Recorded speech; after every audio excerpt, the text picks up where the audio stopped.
What?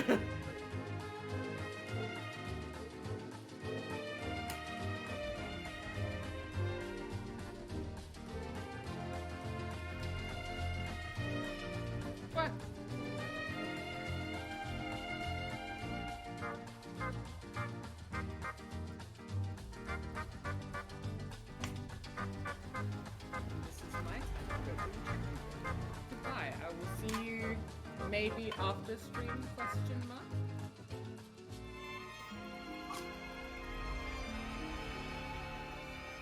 Okay. Goodbye, have fun, maybe die. I don't know. Alright. I'm back.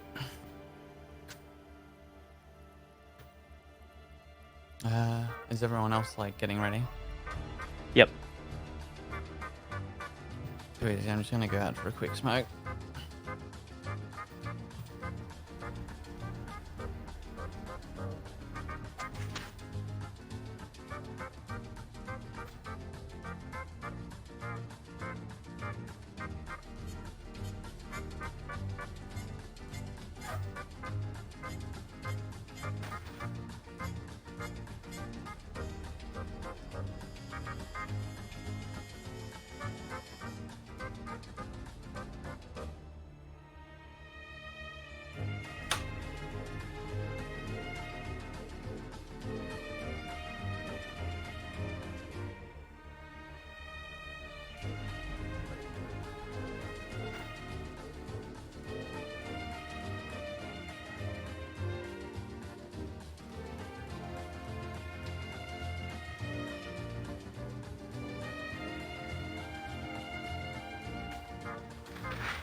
I think he's still chuffing. Bye.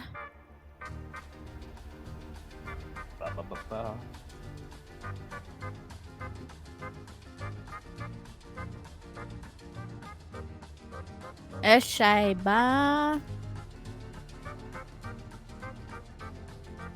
Jimmy the Junkie. On ice. Alright, stop. Shut the fuck up. Listen, let me tell you about my addiction. Puffing on the crystal nightly. I got 2 points in my Nikes. Will it ever stop, bruh? I don't know. I'm on more ice than an Eskimo. Shoot 'em up. Brain that I can handle. Give me a pipe. I light it up like a candle. Ayy.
Yo, I'm back. Where's Podvar?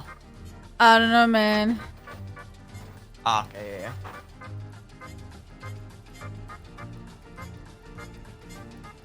Oh yeah, that sounds great. Oh wait, no, Fluffy can be our drop-in. Oh yeah. I like it. I like it.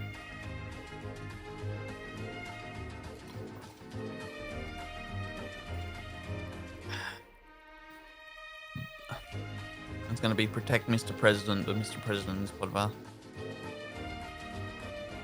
It'd be so funny. Have you ever for your played that birthday, game in yeah, real life? your character All right, died. guys. Sorry about that, guys. Welcome to episode 25 of the Tides of Avalon. I am your humble Dungeon Master Ishbel. I go by Likowich as well. And tonight we have Zane, Aelerith, and Kinura playing with us. Our dear friend Pod cannot join us because he is currently at a birthday party for himself. Many happy returns. Happy birthday, Pod. Whoop, whoop, whoop, whoop, whoop. Whoop, whoop, whoop. Whoop, whoop, whoop, whoop, whoop, whoop, whoop. But that means that you guys in the chat get to play as Pod, if you like. It's entirely up to you. I'll let you know how it goes. But just let me know if you wanna do it, and we'll see how we go. Who would like to do recap for last session? I've got the recap Go this for gold. week. So we exited the abandoned town cave with the young soldier that was no longer brainwashed. And upon exiting, there was no signs of miners anywhere, even though it was a weekday where they should be working. It was as if everything was just up and abandoned. So we head back to town where we saw and smelled fire, destruction, screaming, to find that the men of Maddock have just came through Humboldt and just razed it, pretty much. Taken all the townspeople, throwing them into burning buildings. And we just could not do anything about it at that moment. So we escaped to the forge with Guinivere, and meet up with Maggie, Gwyn, and other townsfolk who thankfully managed to escape. So we helped them pack up the forge, melt down any iron weaponry and throw it away before heading north to find some safety with the rest of the crowd of people that survived. And we ended up in an abandoned quarry. And Maggie, while in the quarry, Maggie tells us the story of the men of Maddock and when they last came through Humboldt, when they were on their way to a small town north of here called Hartsford, who was living in prosperity due to their use of fey magic. And the men of Maddock, who are men who have been here since the start of Avalon, who are against fey magic entirely, came through and just ravaged the place. And they were pretty disrespectful when they came through Humboldt the first time as well. They're cold-hearted killers. Where am I? The Round Table. We found out that the Round Table try to punish them where they can, but they never feel the brunt of it. No one knows if they're under Brigantine rule. Their old leader, Mordred, was thought to be dead.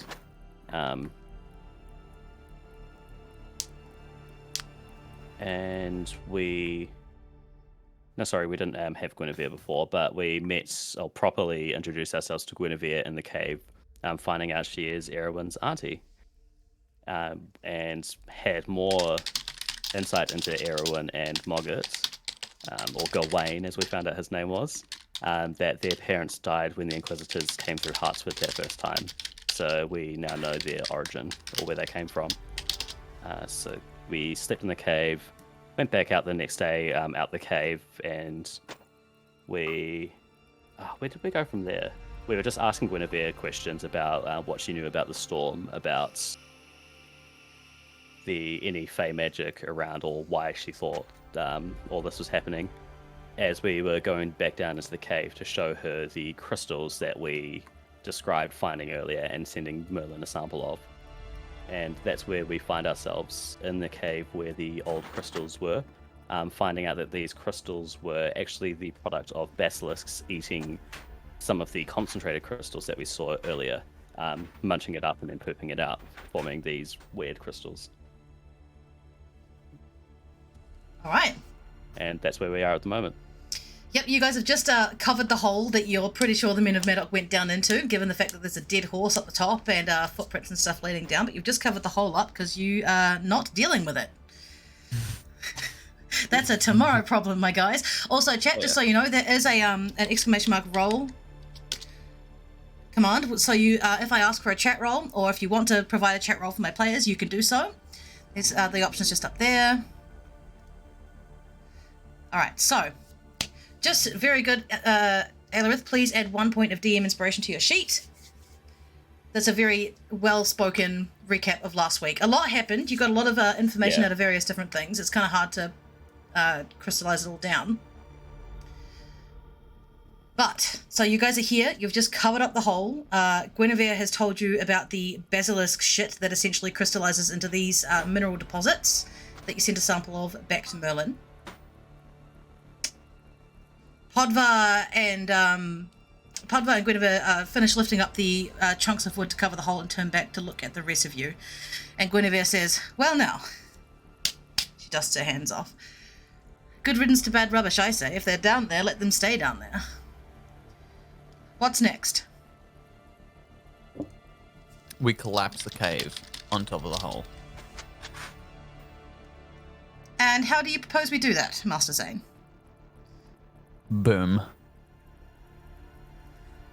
Big boom. A little more information would be great, but I applaud your... I mean, miners, don't they have, like, you know, explosives? Blacksmiths, don't they have, like, stuff that goes boom? Fluffy's in the chat. Arson! Let's do a little crime. But Guinevere sort of hears you say this, and she sort of inclines her head for a second, and she goes, huh.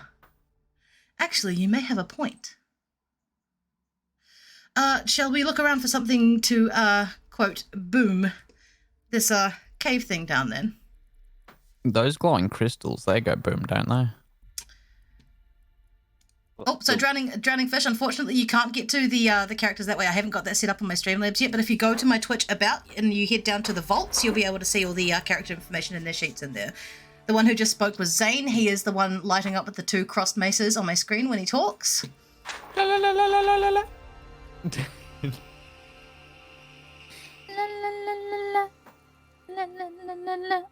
That is a good idea, though, drowning fish. I should probably set that up. Okay, so right now around you guys, you can see that there are old remnants of various boxes and barrels and carts and all that sort of thing. What would you like to do now that Zane's mentioned or put the idea of doing an explosive crime on the table? Well, is it a crime, really?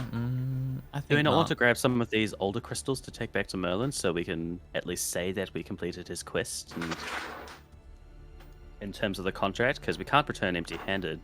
He knows we found crystals down here. That sounds good. Let's Well- take him some crystals, some shining rocks. Yeah, And we I know guess that if we they're, know that these ones aren't of as quality as the other ones. they're and of the practically same nature. bastard crystals. They're poop crystals. Yeah. Guinevere Funnily enough. grins and she says, it would give me no greater pleasure than to send Merlin back hunks of basilisk shit. I'll help you. Yes. And so what would you guys like to do here? Are we going to try and extract some of these crystals from the ground without them going explodes? There was still that card of overturned ones which we didn't touch when we blew up the first amount in this cavern. Okay, sweet. You guys can go over and grab an amount. It's up to you. Okay, who's gonna go and do it first of all? I can go and help out. Sweet. And I'll use my mage hand to touch them. Because I don't want to touch poop now that they know they're poop. Okay, remember your mage hand can only lift up to like 10 pounds. That's only like 5 yeah, kilos. 10 pounds. Yeah. So what I'll get you to do is Aelirith and Zane, I'm gonna need you guys to make it'll probably be dexterity saving throws, the both of you. You get a plus. Hold up. +2, isn't it? Yes, it's +2. It should be a +2, yeah. So that's a. So that's a 7 + 8, 15. I got a 14 + 2, 16. Okay. And Aelirith? 15 for me. Okay. 1 second.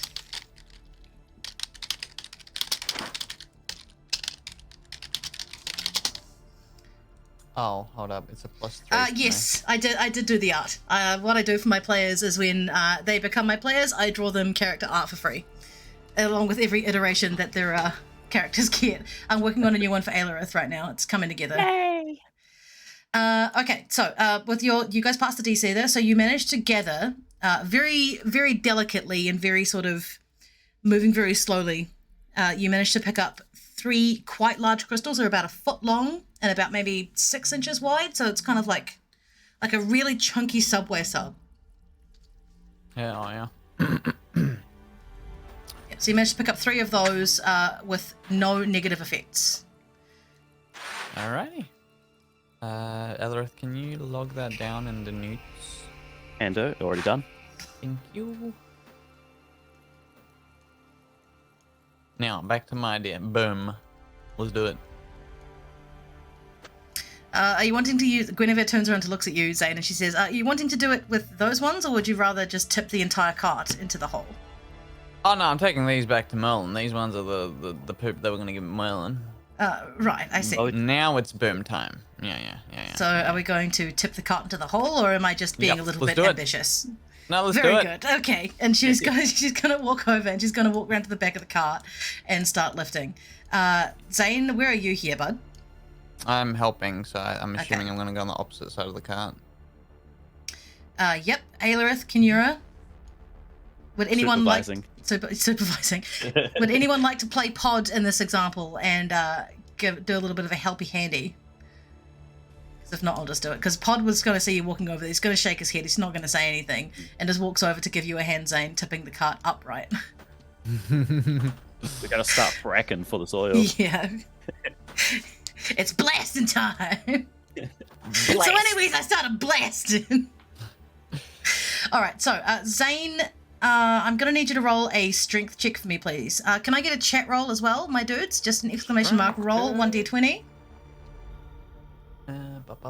Strength is +2 for me. That's a 9 + 2, so I got 11. Okay. Unfortunately, Podvar and Lamp get a nat 1. Can I get another chat roll, please? For Guinevere helping out here.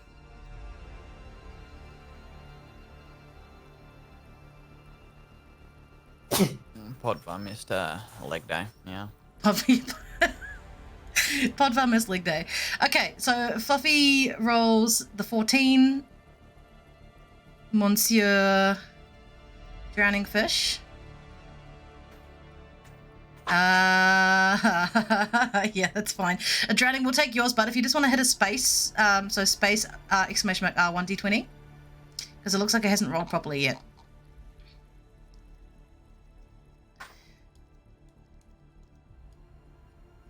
Okay, so Zane, you get an 11. Podvar gets a nat 1. Guinevere currently sitting at a 14. You guys managed to lift the cart onto its like standard sort of orientation, so all 4 wheels are on the ground. As you do so, can I get Zane and Pod to please make dex saving throws? Chat, I'm going to need another d20, my dudes. 17 + 3, 20. Okay, Dirty 20. Nice. So failing that, I will just roll a strength check for Pod.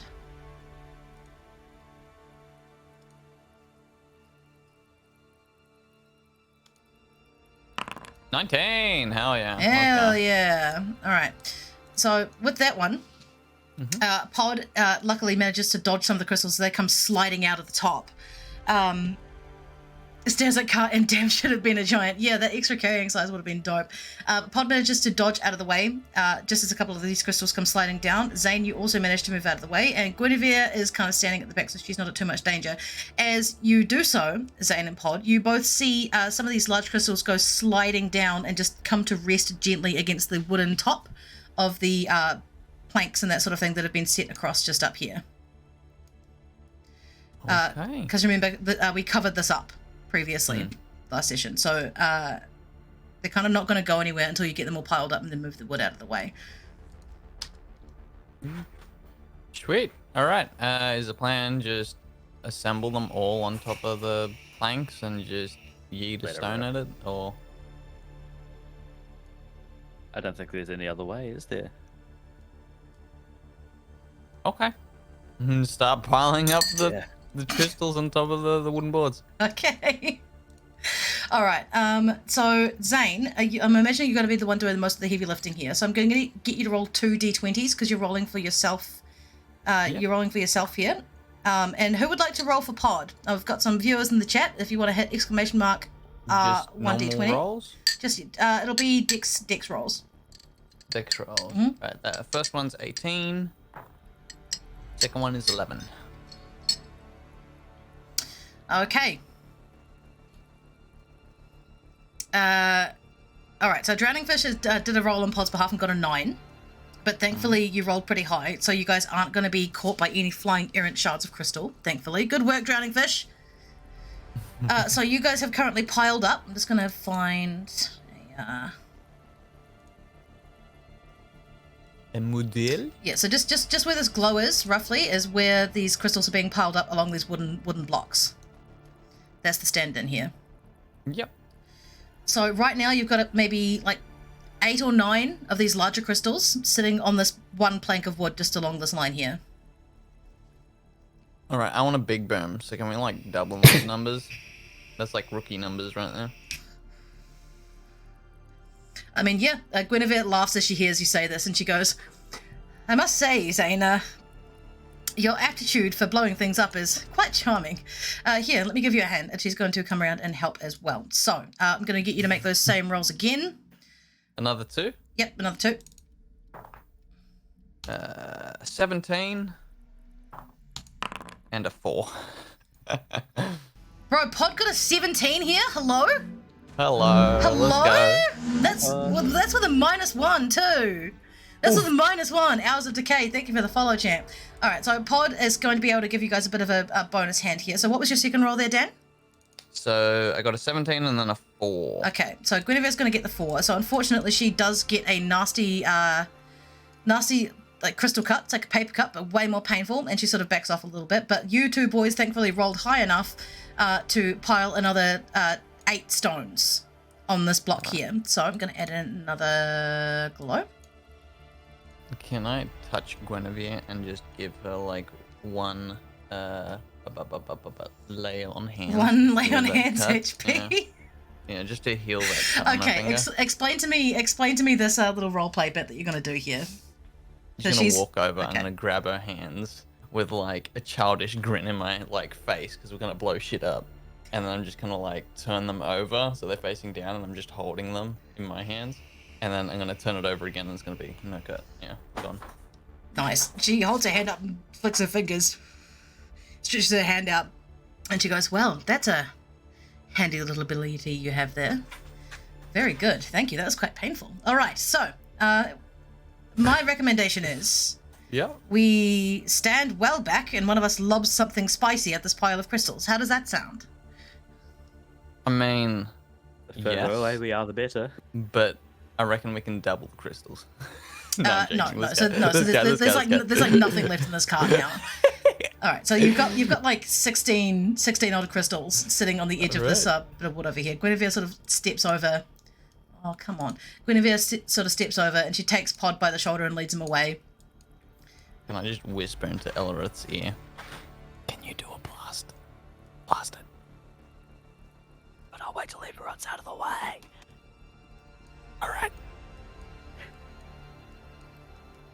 Okay.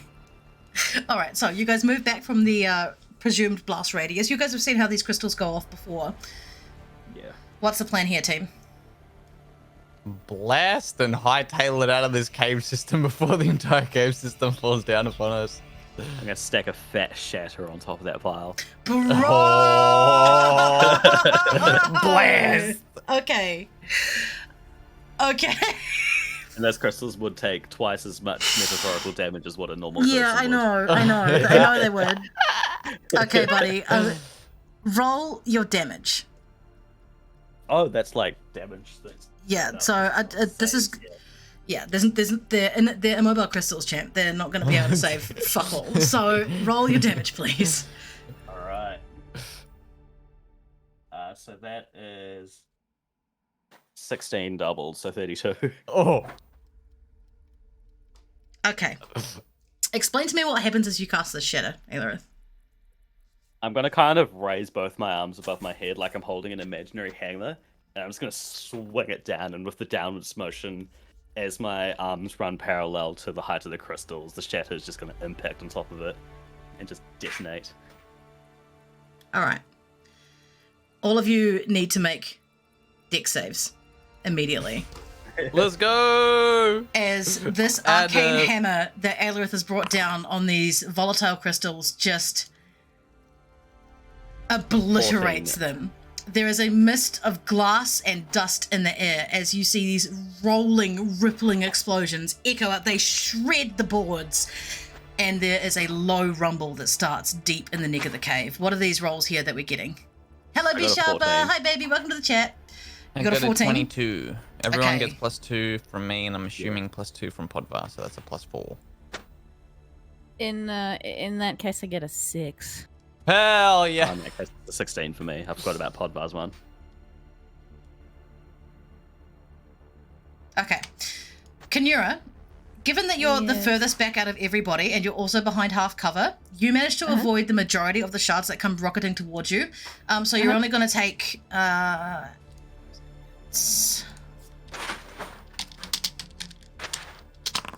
going to take 1 point of piercing damage as a shard clips your cheek and leaves... It manages to get right between some of your scales and leaves a slow drip of blood rolling down your cheek. However...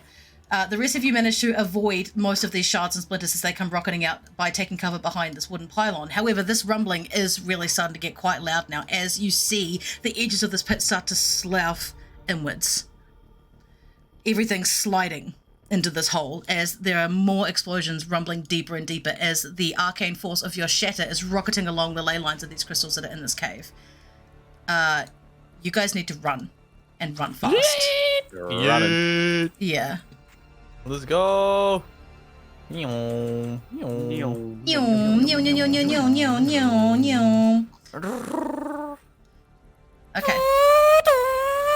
Yeah, pretty much.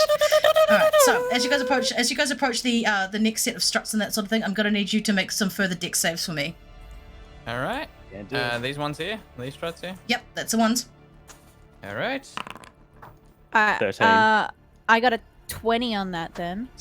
Hell yeah, Kanura! You managed to avoid the falling beam as it comes crashing to the ground, right behind you, leaving a cloud of dust staining your lovely coat. What did everyone else get? 21. 21. Okay, so Zane's out. Kanura's I out. rolled a 14. 14.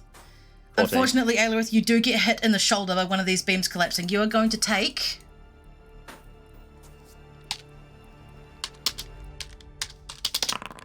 6 points of bludgeoning damage as it hits you square on the shoulder and almost knocks you to the ground.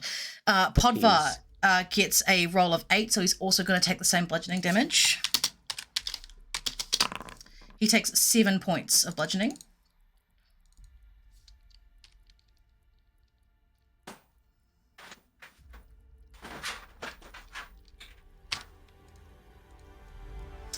And who in the chat would like to roll for Guinevere right now? I can roll. Or are we doing that in chat? Okay, yeah, Gwen's going to take damage here too. That's a 10, so 6 plus 4. Yep, it's still below the DC. Oh, yeah. And she's also going to take 7 points. That's just the NPC sheet right there, but I've got her actual one over here. Okay, fantastic. All right, so some of you managed to make it out unscathed. Some of you do not, unfortunately, but that's okay. The rumbling is still getting louder in volume and increasing and starting to shake the ground a little bit. So your movement is a little bit impaired. Yeah. So as you guys make it up to the steps, I'm going to need you to make some strength saving throws for me, please, all of you. Oh, I don't Including like the plus these ones. 2s. Yep. That is a nat 2024. Fuck yes, Kinura. You managed to fucking get your way up to the top of these steps. Absolutely no problem, despite the ground juddering and shaking underneath you. You are standing at the top, so you can therefore, with a nat 20, you are standing in a position so you can help other people get up and then provide advantage to their rolls. Good shit. Well done.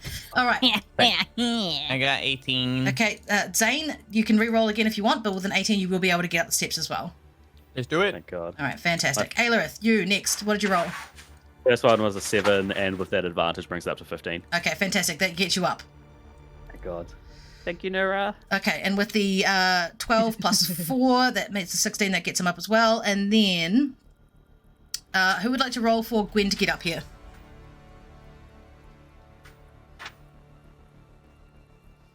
Failing that, you guys can roll on Gwen's behalf too. Oh, never mind. Fluffy rolls a 15 plus 4. That's a 19. Gwen gets up, stumbling a little bit because she did just take a huge chunk of damage and one of her arms is kind of useless. But thankfully, Kunira with a nat 20 is standing up there, able to pull her up and get her up safely. Okay, so we move on to the next one.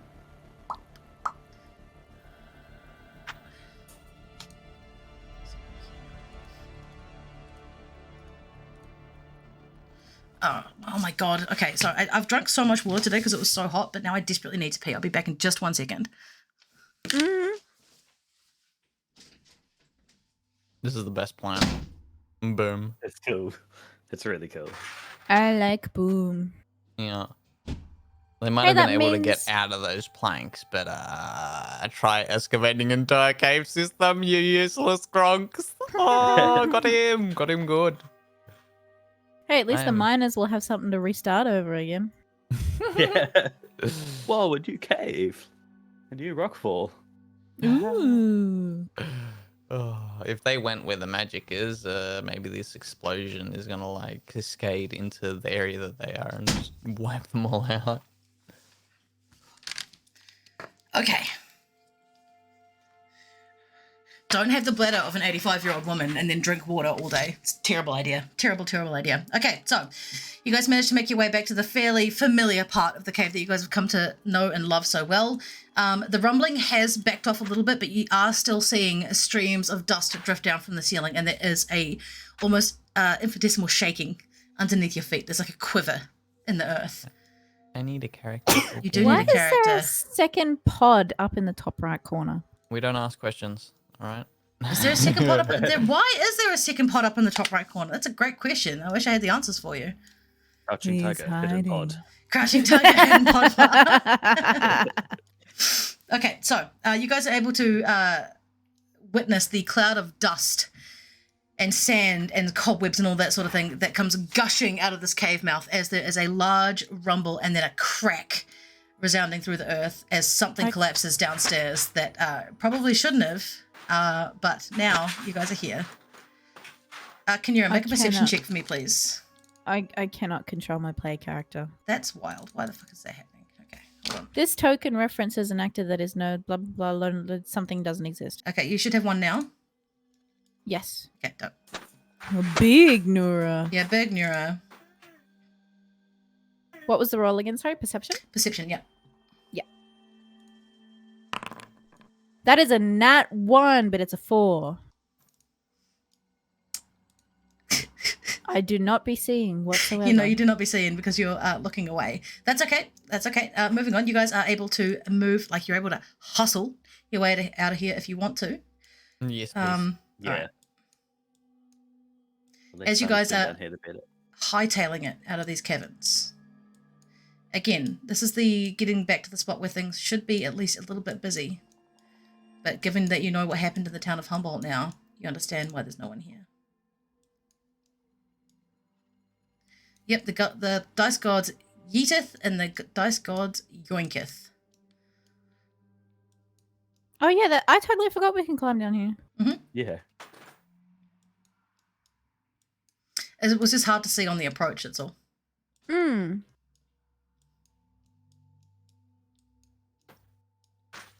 All right. So as you guys stop at the mouth of the cave, Guinevere holds up her hand and she says, "Stop! Stop! Oh, I can't run like that too much longer. My shoulders really... Whew, okay. I think we can take a breath here. I think we're all right. For the moment, anyway. That was nice work, Zane. I would never have thought to do that, but whatever you've done, you've certainly trapped them down there, that's for sure." Hell yeah. Can I caress her shoulders and give her a 7? How Lay of hands. creepy? How creepy are you about it? Not creepy, but you know, like when you're working out with your best friend kind of thing, and they're like finished with the weight, you kind of like squeeze in between their shoulders and be like, yeah, that's a good lift. Okay, so you're gonna give her 7 HP? Yep. Okay. What about the celebratory football ass smack? Good job on the field there, boys. Chest bump. Pow. Knock back 4 meters. we don't do any of that shit here. Don't do any of that shit here. All right, so you guys are taking a short breather after hightailing it out of this cave. What's the plan from here? Take Crystal to Merlin. Say it is poop. Wait, no, don't tell him it's Don't poop. tell them That's it's gonna be It is funny. crystal. Yeah. It is battery. It holds power. Yep. Are you saying it like that in character, Zane? What do you mean? Like, do you say Yeah. it crystal? Okay, all right, sorry. I just wanted to check. And I was like, no, not tell poop, only No poop. Only battery. power. Only power. No take, only throw. Crystal good. Bang bang. We could, just hand it to Merlin and just be like, "It go boom." I mean, is there anything else to do here?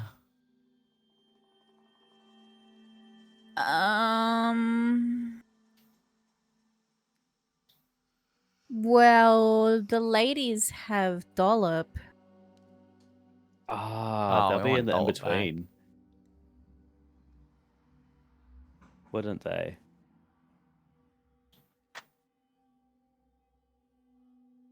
Probably. And that portal to the in-between is there. However, there must be multiple ones.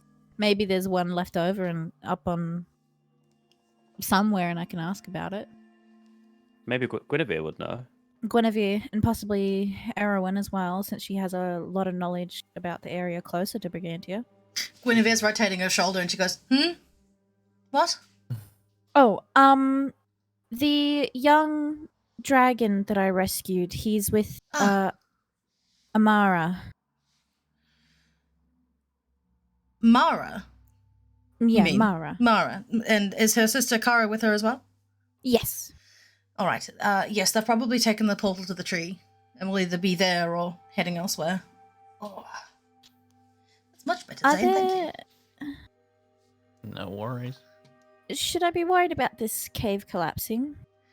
Because, well, that's the only portal to the in-between that we know about so far. Oh, there's plenty of others across Avalon. Just a matter of whether or not they're active or powered up, so to speak. But there's lots around. I know there's one at the Ring of Bright Water. But I haven't been there for a very long time, so I don't know if it's still active. She said water. We're going there. I'm sure we could visit Ring again. We passed the Ring of Yes. Brightwater and Ring was still there, so maybe he knows something about it. That is a Maybe good if we were to sign. bring that information, yeah. It would do to get up in the mountains, up out of this dirt hole. I never liked being driven underground. All right, let's do it. But first we must pass by Merlin, give him his damned crystals, and be on Yes. vacation from him. Yes, I would Yes. recommend doing that, especially as you signed a blood gaius, like some sort of... You know what? I'm not going to be mean about it. You didn't know. I didn't Yes. find no blood Gaius. Yes, but Nura and I did, so we still have a contract to fulfill, unfortunately. Sucks to be yours. Yes, it does. No need to rub it in. Guinevere smiles as she hears this little conversation, and she goes, Well, I suppose I shall leave you to it then. I shall meet you at Ring of Bright Water. All right. Thank you for your help, Meet me Guinevere. there. Yeah. And she's going to bow very deeply in front of you, Aelerith, and take your hand and kiss it. And she says, "We are all one. I'm sure you'll do the same for me one day. More so than you already have. I shall meet you at Ring of Bright Water. I would much rather prefer to avoid Brigantia, if at all possible. But do stop in and see Erwin if you do head back that way. And give her my love, would you?"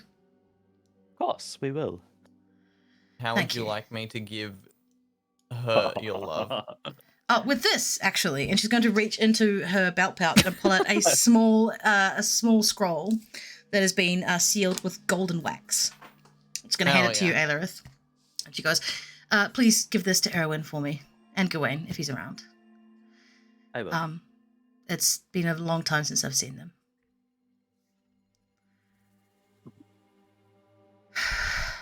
All right. Well, I'm done in this stinking cave. I had my Yeah. fun. We have boomy sticks. Let's go. We best be on our way. See you Bye. soon, Guinevere. May the wind take you well. And you guys are going to walk up out of this hole. Hobbit hole.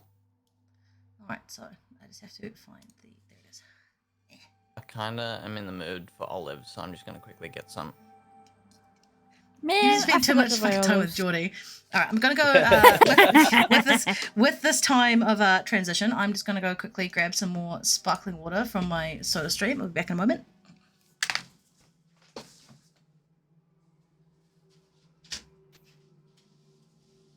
Yeah, but you see the new kitty that my little brother got? No. It's in Roost Cats. Oh, so And that it? Does it have a name? I think he's decided on Maurice from Madagascar. Maurice. Yeah. I cannot move it. I've broken my legs and I cannot move it. At It's- first, he didn't know what to name it, and I was like, well, it's got a little arrow in his head, so if you like Avatar The Last Airbender, you can call him Aang. And he's like, oh, no, I'm still deciding. And I said, well, he's got a ring tail, so you could always call him Lima. And then he just went, oh, King Julian. And I was like, classic. And then he was like, maybe Maurice, but I don't think Maurice has a ring tail. And I was like, I don't think he does. But he does have like the white chest triangle, and so does the cat. So I was like, Maurice fits. Maurice is a sick name Maurice. for a cat, man. That is. What is? Maurice. Oh yeah, fuck yeah. That's what my little brother has decided to name his new kitten. To be It is in fair, Roost Cats if you would like to see it. Very to be cute. fair, human names for cats is the fucking best. My the hu- favorite human name for cats is Dave. Dave, yes. I did know a Graham the cat once upon a time, Graham is amazing. That cat name. Graham's so good. but it's My spelled girlfriend's old Graym. Graham. Graham. Yeah, Graham. We ended up calling my cat because I couldn't decide on a name. I was thinking Kenny, and then I was thinking Dave, and then my sister was like, "He's a big cat, so why not call him Mungo, like the gingerbread man?" Be good. And I was like, "Yeah, sure, Mungo's good." So I only just remembered that the other day. Actually, I didn't remember it. Mum helped me remember it because I was like, I actually don't remember what name I decided. I was so in between about it. All right, so you guys arrive at the mouth of the cave, or sorry, the mouth of the mine, rather, I should say. Again, it's desolate. There's no one here. What's the plan?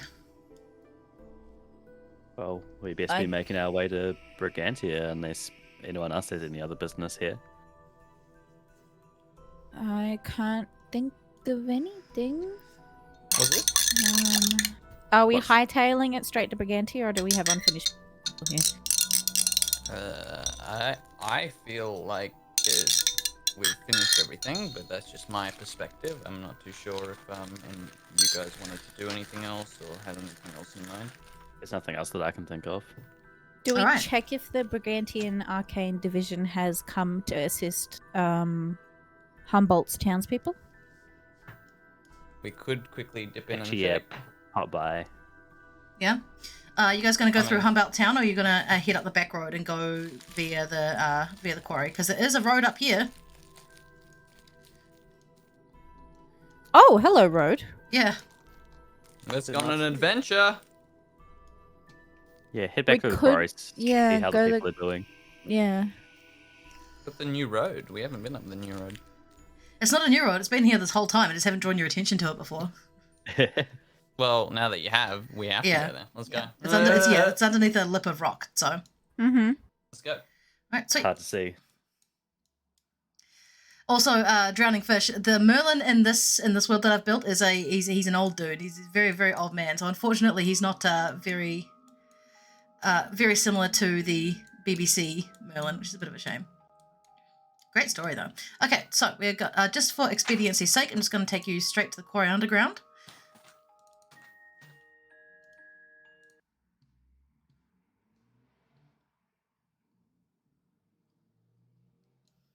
Okay.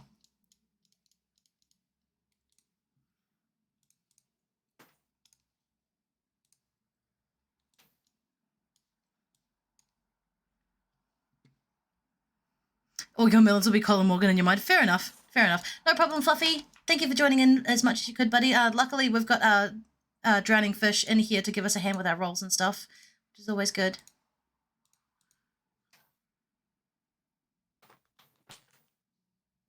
Music is playing. I'm not just losing my mind. I thought I was just tripping balls about it. It's not really a curse if you love living with it then, is it? It's just a mild inconvenience. Okay, so you guys managed to make your way, luckily, without encountering any further men of Maddock, you managed to make your way through the road and down into the quarry, where you do see that there is this, the old miner standing a grizzled guard at the mouth, and he sort of waves you all in, sort of shakes you all by the hand as you come back through. You hear the sound of people just doing people stuff.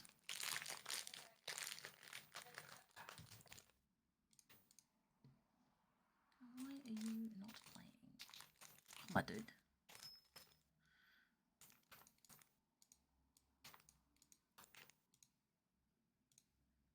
Music kind of got intense.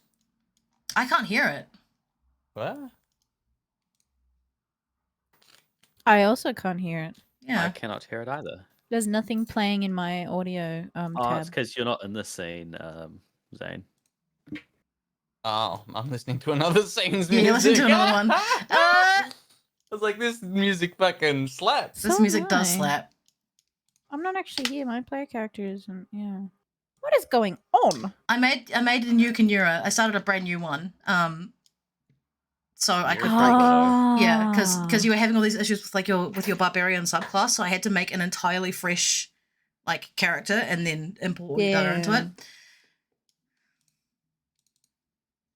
Holy dooly. Okay, can you guys hear anything here, or am I just losing my mind and I'm not hearing anything? I'm not I hearing can't anything. hear. Yeah, okay. Hold on, let me refresh the page. Let me just give me a brain like wipe. Drowning Fish says people doing people stuff annoy me. Fireball and Slow should be casted at the same time. I don't know about that. Thankfully, my party managed to avoid being like bloodthirsty murder hobos for 95% of this campaign. The only time you guys murder hoboed was on Perry, who fucking deserved it. Perry was a character that I wrote in, and then immediately everybody hated him, which was very, very, very heartwarming for myself, knowing that my characters are so good that you hate them within 3 seconds of meeting them. Fuck Barry. Yeah, fuck Perry. Sorry, That's guys. forever gonna be like a meme. Yeah, Oh yeah. Perry, get fucked. Sorry, my scene is still loading in. It's taking 16 million years, apparently, which is super dope. There we go. We're gonna meet another unfortunate soul that gets like named Perry, and we're gonna be like, "Nah, fuck you." Nah, fuck you, And we'll be dog. like, but I haven't done anything to you. And be like, This "Nah, but you position fucking against named him. Perry." What about the other Perrys? Because there was multiples. Not Was it? Perry. Remember in like the throne Oh, room Perry 1, there 2, was 3. They were just yeah. like other like wizards underneath. What if one of them Perry. absorbed Perry's like being? Oh, then he will perish. Mhm. Perish. He would perish.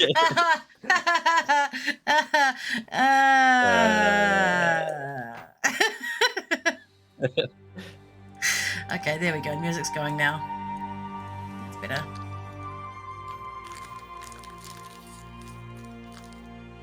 Alright, so You guys managed to make your way back in. You're seeing lots of folk around just doing people stuff.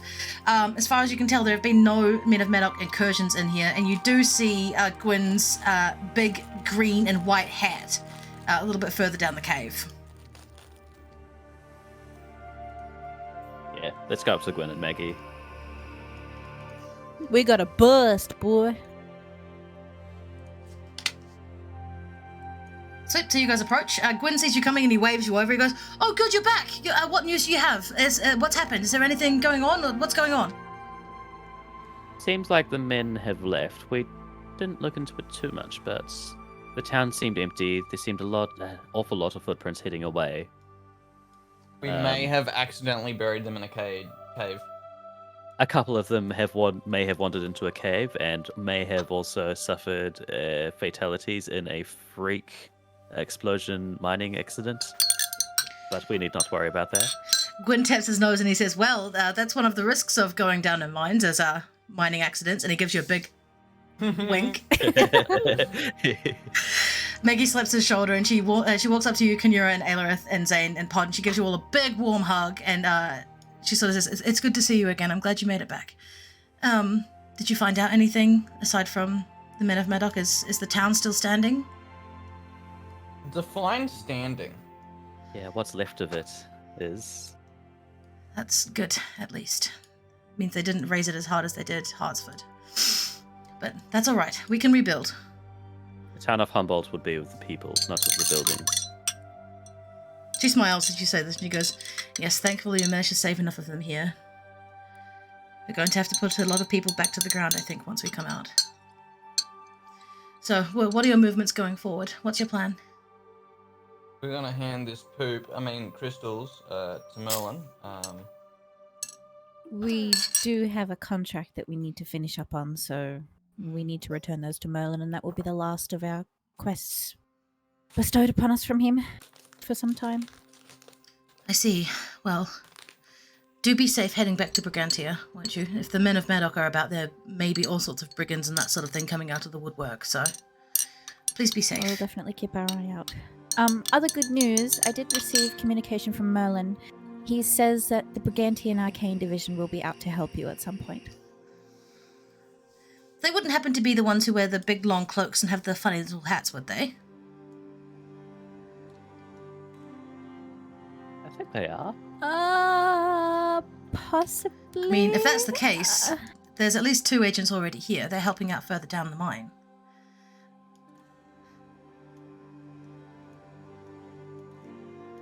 Huh? I want to see these agents. Yes, please, head on down. Anyone coming with me, or am I just gonna be Yeah, alone? Yeah, we I'll might be as well coming all with go, yeah. Go and talk to them and see what Merlin's told them, Yeah. if anything. He's very good at telling you absolutely nothing, eh? It's almost the nature of the contract at this point. Yeah. Yeah. It's, unfortunately, it's to be unwritten. expected. So as you Yeah, guys no make your joke. way... Sorry, Dan, carry on. We are no joke, Suicide Squad. I mean, to be fair, like out of Am I character the for a second, crocodile? how many parties do you think he's gathered in from elsewhere and sent out, and then just had them dying on Heaps. him, and Heaps. or being tortured and like getting all this information about Camelot and Brigantia? You know, like Heaps. I guess so. But also fuck him. also yeah. So the metagaming of the short section of metagaming ends now, but like just think about Yeah. that. All right, so as you guys make your way through the cave, townsfolk are sort of greeting you, shaking you by the hand. Kinura, the sort of like standoffishness and distance that you felt from a lot of them initially when you came into Humboldt is no longer there at all. They're greeting you as warmly as if you were their own family, as they're saying hi and sort of, you know, patting you on the back as you walk through. And as you do so, you guys hear a laugh that's very familiar as you round the corner and you see Mom Dagda standing with Rory and one of the other commoners from Humboldt. She's just sitting there with her hand on her stomach, roaring with laughter at something Rory said. And he's standing there bashful looking, just sort of taking in the glory of Mom Dagda in her prime.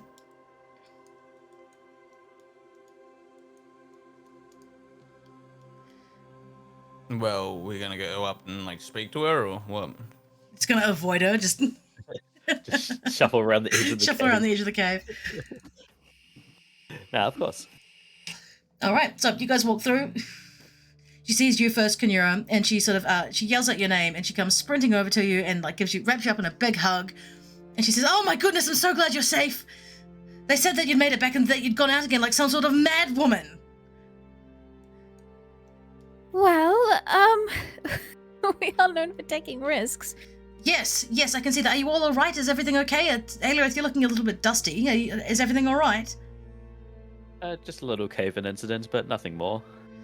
She sort of looks at you for a moment. She purses her lips and goes, "Well, nothing a jar of good hot sauce can't fix." And she's going to hand one to you. Take this. It'll put a pep in your step, that's for sure. Poor Rory over here had one and then couldn't get off the commode for at least 2 or 3 hours, couldn't you, Rory? And she sort of elbows him, and he blushes and he goes, "I'm just not used to exotic flavors, Mom." Exotic flavors. So Dagda, after ribbing Rory a little bit more, turns around to the rest of you and she says, "Samara and Jeff and Wynn are here as well. If you'd like to go and see them. Diana couldn't make it, but she sent me down with supplies." Whereabouts are they? Just a little bit further on. They're helping out with some of the... Rory, what was the word? And Rory goes, helping out with some of the preparations for the rebuild. They're trying to determine how much arcane power is going to be required and working out costs and that sort of thing. They're a little bit further on that way if you want to go see them. All right, so we will. Good to see you again. Mom Dagda's going to clap you warmly on your good shoulder, Aelirith, and say, "It's always good to see you, Aelirith. Take care of yourself. We'll see you again soon." I'll try.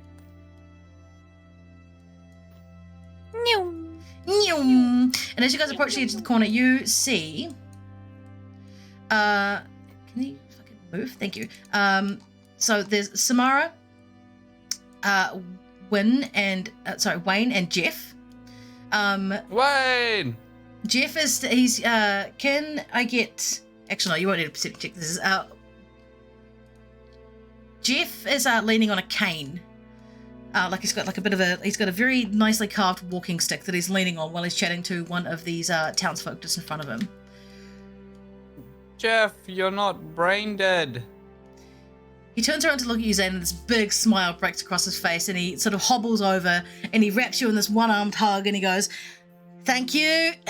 Thank you. The reason I am alive to tell my tale is all thanks to you and your hard work. Thank you." No worries. What's with the walking stick? What happened?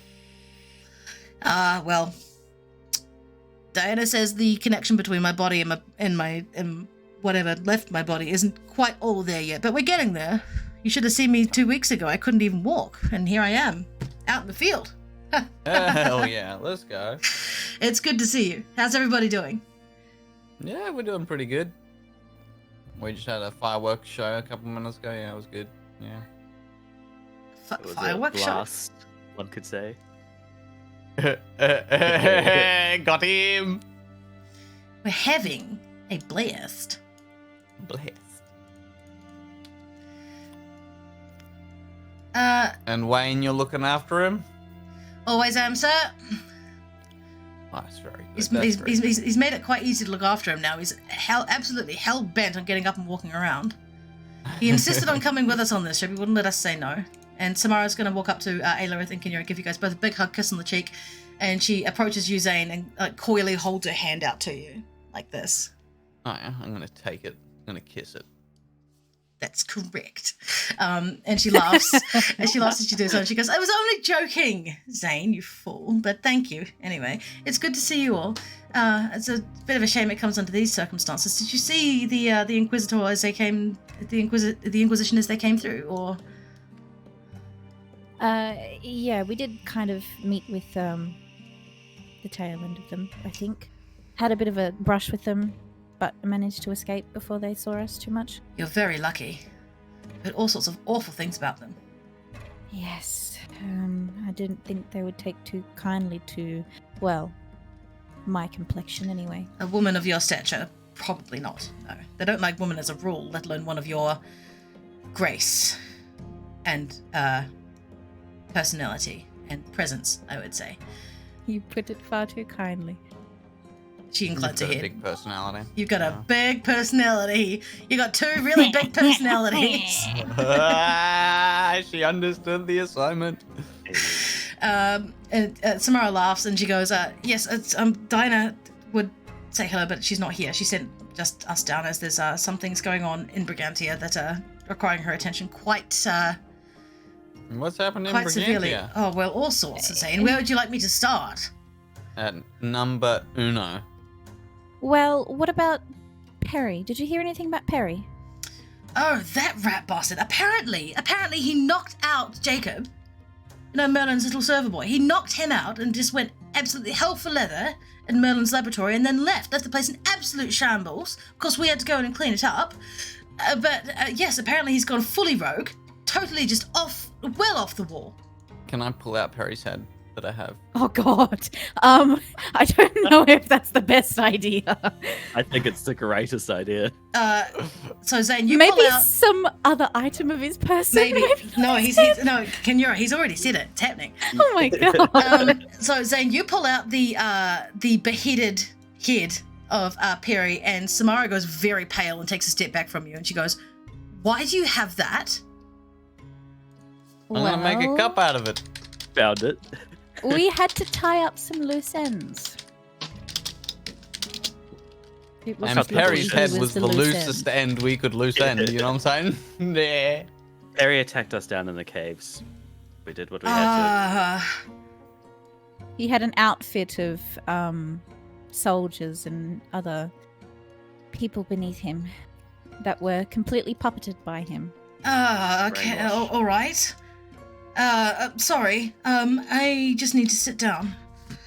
You're not as happy about this as I am. I don't understand. Well, when you're confronted by your direct superior's head, quite literally dangled in front of you by a big man with two swords, I imagine you would be quite scared also. Imagine someone dangling Alera's head in front of you, Zane. I mean, if you make it into like a nice cup, it might be a good way to like remember her. But it's not a yeah. cup, is it? It's just a disembodied head. But it will There's be a cup. stains on your cloak where you've been holding it. I am sorry. I need a moment. I'm gonna put the head away after seeing that she's actually like unable to deal with it. Either way, Smack him I'm on the glad- shoulder. What did you do? I'm glad to hear that he went rogue. We were afraid that Merlin had sent him, and when he started attacking us, we didn't want to do anything as to upset Merlin, but it seems like that was the best outcome. I can't believe he attacked you. You say he actually attacked you. He did. Indeed. He shot the first fireball. I yelled at him to stop. He told me to fuck off. I landed a fat old shatter on his head. Yeah, he was talking. He was saying words I didn't like. Yeah, so I used yeah. I didn't use words. Let's just put it that way. Well, Zeno, be careful bandying that thing about. I mean, Just even if he did go rogue, he still deserved court-martial and a trial. this was his court-martial and trial. I was judge, jury, and executioner. You don't have the Best day legal of my right to do life. that, Zane. You don't have the legal right to do that. That should have gone through all the correct official channels in Brigantia. I mean, And I how understand. Can I do that? I with understand the fireballs why you in did my that. face? I understand why you did it. I'm just saying you should have incapacitated him and brought him back, so he could explain So- himself and explain what he did. There's no magic doohickey that you could do in his head to figure it out. No, look at it. It's half rotten. His teeth are falling out. Reanimate? No. Okay. Oh, Well- not from me. What do you suggest we do then? Because, I mean, we can't exactly go back and put his body together and bring him back to life. Well, no, but the. It's a good point, actually. And What about a Podva? Where's Pod? Yes, ma'am. where is Pod? He was right here. He's gone. He Here is. was, yeah. Podvar, do you have communications with your mother, correct? And Podvar nods. So she turns around to the rest of you and she says, Ereldia might be able to help, but she's all the way back in Camelot. I don't know. You'd have to get there Camelot? first. She left Brigantia? Camelot's in Brigantia. Camelot's the keep. Oh. Brigantia is the city around the keep. Yeah. She might be able to get something out of it, but if you're going to go, I'd recommend you go fast, because that's not going to hold on to too much information for too much longer. I mean, I have something I could cast actually for that. What is it? One sec. Is it the repose? Gentle repose. Gentle repose, yeah. Yep. I swear I had something that I'll use was that. like preserve dead. Yeah. So gentle That's repose the and gentle preserve, and repose. you've got preserve life, Kinura. Ah. So my Hurdy. one prevents a corpse or other remains from decay or becoming undead. Yeah. And it lasts 10 days duration. Yeah. So the way your preserve life works, Kinura, is you can basically send out a blast of healing energy using your channel divinity. Yeah. So it's healing energy that can restore a number of hit points equal to 5 times your cleric level. So there'd be 30 HP, and you can divide those hit points among people around you. Right. Okay. Yeah, gentle repose is probably the thing you want to cast on that head, Zane, if you want to. Done. Already done. Yeah. Let's go. Drowning Fish says, I had to come back because I heard reanimating just ahead and thought of Futurama. I mean, we can go back at the rest of his corpse and reanimate his other parts, but they weren't impressive. I got to see all of him when I stripped him down. Yeah, Do you reckon he's like a bear that he has like a bone there to assist him? Because bears have bones in their wee-wees. so do raccoons. He's He's more of a raccoon than a bear, I think, to be totally honest with you. Fuck, goddamn, I need to pee again. I'll be right back. Ugh. More of a rat than a raccoon. This head really would look good as either a cup, like, you know, polished bone, so it's like nice and white.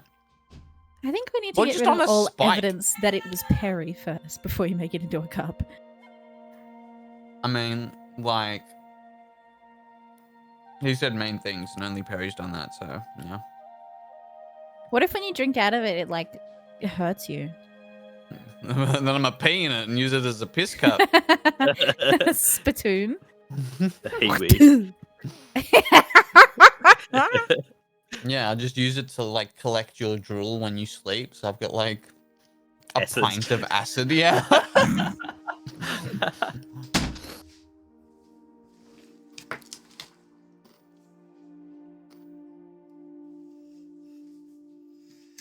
Yeah, Drowning Fish says, I also noticed you said don't drink a bunch of sparkling water with a bladder of an 85-year-old and then got sparkling water like 10 minutes later. Yes, as always, it's do as I say, not do as I do. It's terrible. Anyway, going back to where we were. Mm-hmm. So you've cast Gentle Repose on this head.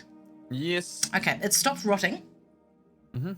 All the got? purulent sort of juices and stuff that were coming out of it over your day or so of travel carrying it sort of stop, and the skin seems to flush and rejuvenate itself slightly. Like, he's still obviously very dead, but it's not leaking anymore, and the rotting seems to have stopped. He was getting a little stinky, not gonna lie. A little smelly. Just a little smelly. Just a little bit smelly. Stinker. And Samara sort of looks at you cast this and she goes, that's probably a good idea. But anyway, in any case, I would say get back to Camelot immediately so Aurelia can pull what she can out of him. Because he needs to, if he does come back, or if we can summon him back in some way, shape, or form, he needs to take responsibility for his actions. And then he can get court-martialed. Yes. well, no, the thing is, he won't last. If he does get summoned back, it'll just be as a shade, and he won't be able to be court-martialed. But thankfully, you can convince a shade to tell you the truth, the whole truth, and nothing but the truth, and then therefore we can get out of him why he did what he did. Sweet. Well, Sounds that sounds plan. like a plan. I'm ready to go. I've got no more business here. It's good to see you all, by the way.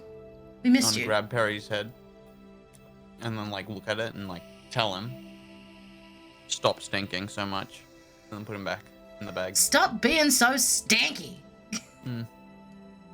Damn. And during our trip back, I just want to have like casual conversations with him while holding his hand. He can't talk back, but you know, Oh, I it's know. good. It's I good to know. try. And it's a one-way conversation, 100%. All right. So, do you guys remember how to get back to Brigantia?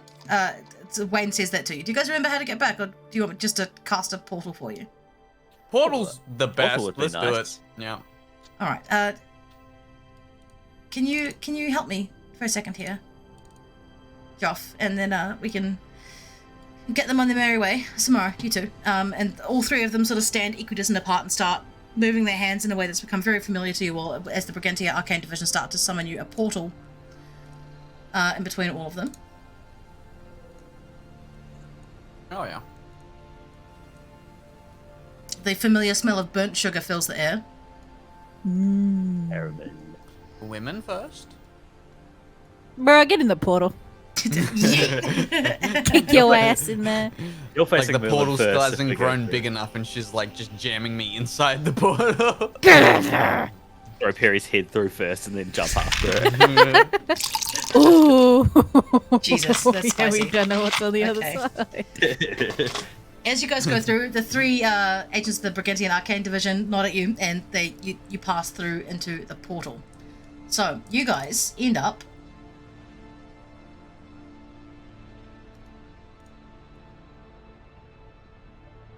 hold on a minute, it's gonna load in. Mm-hmm.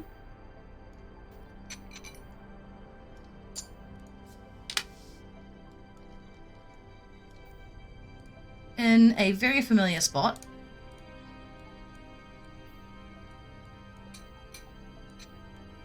I mean, why do we keep walking places? Why can't they just create a portal for us every time we want to go? Like, Because you don't have one of them with you at all times, Zane. It's not an easy thing for them to cast either. They're just doing it because they know that time is of the essence at this point. So, anyway, you guys arrive in a very familiar spot in Bag End Market. It's roughly like 2 or 3 o'clock in the morning as you guys arrive out here. There's still a few folks sort of pottering around. The night market isn't anywhere near what it used to be, but you know, it's not. The streets aren't totally empty. There's a nice warm glow coming from some of the lanterns. It's y'all are in Bag End, fam. Hell yeah. all right, straight to Reldia, and they did say it with some urgency. Yeah. The longer we leave it, the less we can get out of him. Yeah. Well, let's go. All right. Uh-huh. Mm-hmm.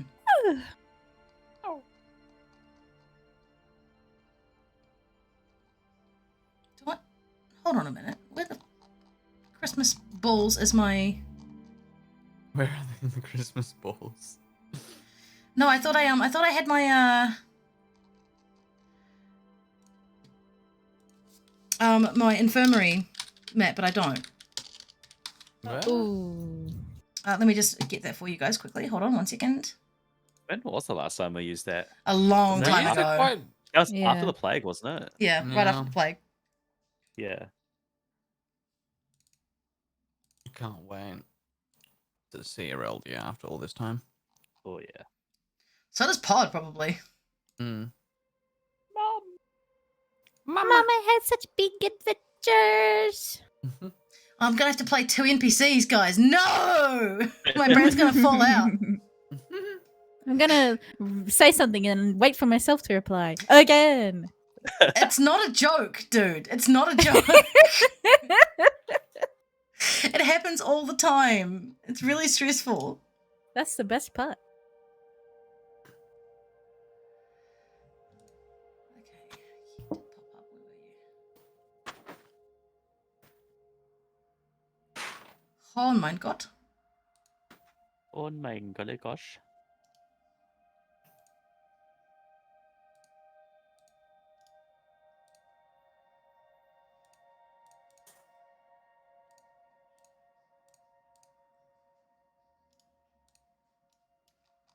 And we're there. Like it's Mhm. magic. Let's go. We need talking. Yeah, I'm getting there. Give me a Mom, goddamn I'm fucking blind, second. please. Mom, I can't see anything. Have you tried opening your eyes? Ah, Oh, thank you, darling. Okay, so you guys managed to hustle your way through the town of Brigantia, just hot-footing it into the infirmary. Yeah. It's a good question, Drowning Fish. I didn't actually have it set up that way, but I didn't make this map. This is a Serpico map, so big shout out to them. They're great content creators. You should follow them on Patreon if you can. They are in my kudos and shout outs section on my about page. All right, so you guys are in the infirmary. What's the plan here? Book it. Right to Let's go Aurelia. to Aurelia. We haven't seen her in ages. We must drag Pod to his mother. I don't think Pod needs any dragging. No, Pod knows exactly where she is. He goes striding straight up to one side of the infirmary doors and knocks politely before opening the handle and walking in. He goes, You don't kick the door or pick the lock? No. All right. Pod turns around and looks at you as you say that and he goes, in my mother's house? I don't think so. I used to do it all the time. Yeah, I know, but you're a street rat. So. Oh, you take that back. Oh. You take that back. No. What I meant was she has a soft spot for street rats. I would get my skin absolutely tarred for doing that to her. But anyway, Mummy, are you here? And you see Aurelia pop out from behind a desk and she goes, "Oh, Poddy, darling!" And she goes and gives a big kiss, pulls him down all the way to a short stretch, gives him a big kiss on the face. He goes bright red and stands there rubbing her spit off his cheek as the rest of you greet her. And she greets you. Big hugs all around. And she turns around and says to you, what brings you here? I've got a present for you. All right. What kind of present? Like, you know, when you have a cat and they go out and they bring you a present and you don't necessarily like it. Oh, but so you're you brought like, me some "I sort of appre-" dead thing then, have you? All right, show us. And grab his head by the scruff of the hair and pull him out. Oh, God. Oh, you weren't joking. Is that... So it turns out... Is that Perry? Yes. I forget his name. Yeah, it might have been Perry. We need some information from him. And we get told that you could assist. You're lucky you've caught me on a quiet day. Oh, he stinks. Although it does look like you managed to stop it before it got too bad. I might be able to get something out of him. All right. I am going to need some components, though. Do any of you have any witch ash?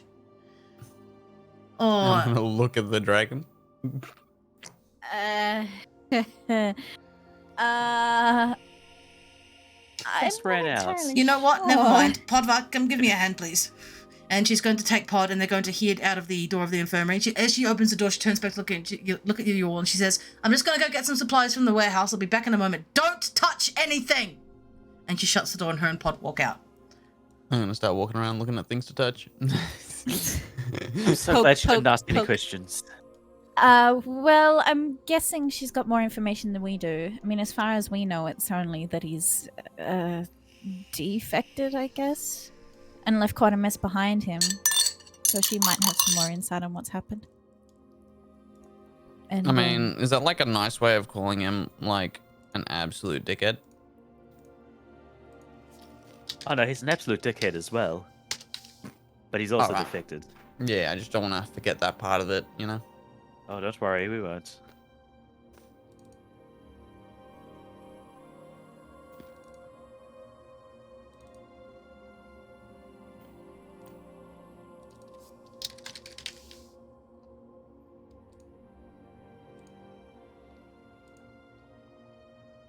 All right. Hey, can I get you like a perception check for me, please? hopefully my eyes are open today.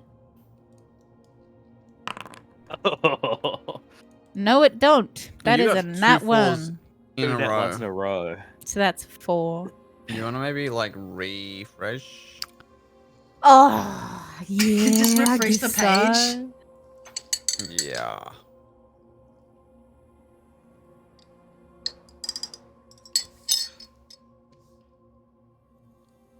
I'll let you roll again for that one, Kanura. Cool.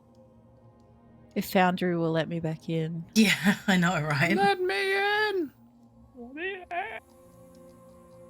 Yeah, it's just giving me a grey screen. Give it a second. There's a lot of assets that it has to load every time it logs you in, so... Yeah. She said S. It's.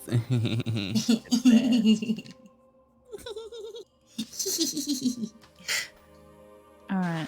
Perception. Well, I got a Hey, 7. it's an improvement. Do we have a chat roll? Is there a chat roll?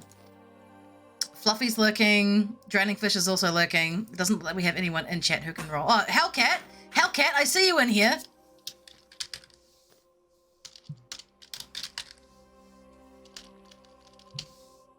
He might just be busy and watching. And I don't think he's here. If he was at his PC, he'd be rolling. That's okay. You probably don't need to get too high a DC to see him, but you do see most of the beds are empty except for one at the very end that's got a small body covered by blankets and big comfy like duvet in his, with a small lamp burning next to him. My boy. I know she said not to touch anything, but She didn't say not a not to thing, touch it's a boy. anyone. She said anything. All right. What's up, little man? And as you guys approach, you see a spray of bright red hair across the pillow and a small boy's sleeping face. As you guys approach, can I get you to make some further perception checks at advantage this time because you're actually looking at him? sure. All right. We miss. Look at how cute he is, little Jakey boy. All right, my roll at advantage Nat was 20! 10. Let's go. Nat 20? Okay. That's without any modifiers. Hold on. That's fine. 6 and a 15. 15's fine. I think that's my first nat 20 for a while. I think the last time I had nat 20 was with Zane 1.0 Rogue Yeah. critical hit. All right. So, with your nat 20, Zane, you walk up and sort of like push his hair back from his forehead, and you see that one side of Joshua's face is entirely black and blue. One of his eyes is swollen shut, and as you brush his hair back, he stirs from it, and he wakes up and he goes, "Master Zane? Hold on." And he sort of sits up and he rubs his eyes and he goes, "Oh, and it's Miss Nura and Miss Aelerith. But I'm not dreaming, am I? I'm still awake. I'm awake. I'm awake. It's good to see you. What are you doing here? Hereldia said I wasn't to have any visitors." Oh, she's just doing something special for us. But why are you in here? "Oh, well, that rat bastard Perry, he did me a bit of a disservice, I'm afraid. Don't worry, I returned the disservice to him tenfold. I hope he did, because he hit me rather hard." I hit him so hard his head fell off. Good, I'm glad. He smells, and he's not a very nice man. Smell. Yeah, Why are you back in Brigantia? I thought you were doing work for Master Merlin at Humboldt. All done. All We haven't done? spoken have. to him yet. We just haven't we haven't gone to see him just yet. We've only Oh. just got back. Master Merlin will be so pleased. He'll be so pleased to have you back. He was worrying about you, you know. He couldn't get a hold of you at all, and then he said it was because you were underground somewhere. I didn't think you would able to go into the mines in Humboldt. I thought you had to be a miner to go down there. Well, we were down in the mine. We were down there a few times. As you say that, his eyes light up. Were there bombs and pickaxes and stuff and bits of metal? What was it like? There was plenty. It was great. And All there were sorts these of things. crystals that glowed. And if you threw a rock at them, they just shattered. No, really? Yeah. Oh Yeah. my goodness, I'm so jealous. I'm so jealous. I always told my dad that one day I'd like to go down there and do work in the mines, and he said, "No, Jacob, you're too small. You can't go down there by yourself." But now you've told me about it, and now I know, and I can go back and tell him. Oh, it's good to see you. I'm sorry. My arm's not right still, so I can't give you all a hug, but I'd like to. But I best wait for Ms. Reldia to come back, because she might have some more potions for me. Yeah, you rest up, buddy. Thank you, Master Zane. You look different, I think. Did you get a haircut? Yeah, I got a haircut. Ah. All right. Well, I'm a bit tired, so I'm gonna lie back down now. But will you be here when I get up? Hopefully, yeah. Okay. Okay. And he lays his little head back down on the pillow, and you see him just conk out, bonk like a light, like straight away. We ain't leaving this city without saying goodbye to him first. Mm-hmm. Oh You just yeah, want to let everyone know. Yeah. 100%. And as you guys walk back down away from Jacob's bedside, you hear a bustling and sort of a clunking at the door as Aurelia shoulders it open. She's carrying this huge crate of stuff. Podvar's coming in behind her carrying an even bigger crate of stuff. And as she walks in, she clonks it all down on the desk and she goes, right! And she stretches. Podvar, make us a cup of tea, will you, darling? You know where everything is. I'm gonna need to get through this one, I think. He's been dead for quite a while, hasn't he, Zane? Yeah. Days, has it? I think it's been Yeah. at least 2 days, yes. That would explain the 3 stink. possibly. Well, all right, then. Put him up on the table. Let's have a look at him. I'm gonna prop the head up on the table. It just keeps on falling over and rolling away. Yeah. Yeah, the cut wasn't like skull even cracks through as the it hits spine. the ground. Yeah. It sort of like rolls, and it comes to rest with like Perry's cheek, like mush into the side of the table. Because you had to like, Sticking out? yeah, it is sticking out. Because you had to like shove his head down to get the resisting flesh to sort of like mold into the surface of the table so it would stay still. And as Aurelia's watching you do this, she's sort of shaking her head like, you couldn't. No, never mind. Now, just so you know, Diana is on her way. Merlin is also on his way. I let them know that you'd come back with news, so to speak. So they're going to be here shortly. I don't want to do this without them being here. Thankfully, it will take a little while to set up the ritual. So Pod's gone to make some tea. The rest of you, I need you to help me draw up this magic circle. And she's going to hand out little bags of a combination of salts and chalk. And she directs you to draw a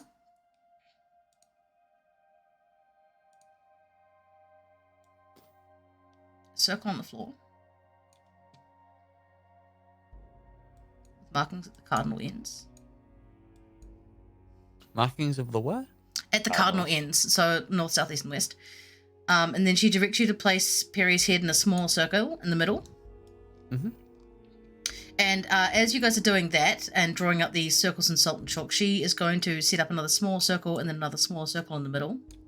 And you watch her fill this sort of central smaller circle entirely in with salt and chalk. So this circle in the middle is purely white. Secondary circle is sort of plain with a couple of magic symbols here, here, and up here. Mm-hmm.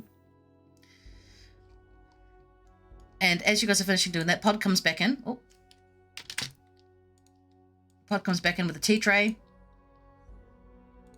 He sets it down. He pours everyone else out a glass of tea, hands one to his mother first. She takes a big slug and then turns around to look at the rest of you. This has taken about like roughly 45 minutes. And as you guys are just finishing up and drinking your tea, you hear clattering at the door as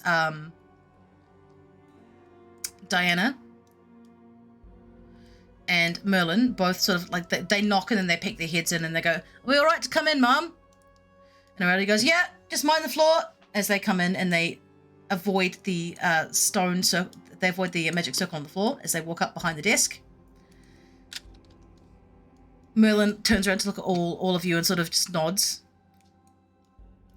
Diana gives you a little wave, and Aurelia goes, "Right, that head's in the middle, right, Zane? Okay, everyone out of the circle. Please, thank you. Don't get caught in that. Thanks very much. Okay. All right, then." And she's going to rub her hands together, and she is going to start casting Speak with Dead. She walks into the center of the circle and is currently sitting on the floor holding Perry's head. Let me just double check something about how casting Speak with Dead works.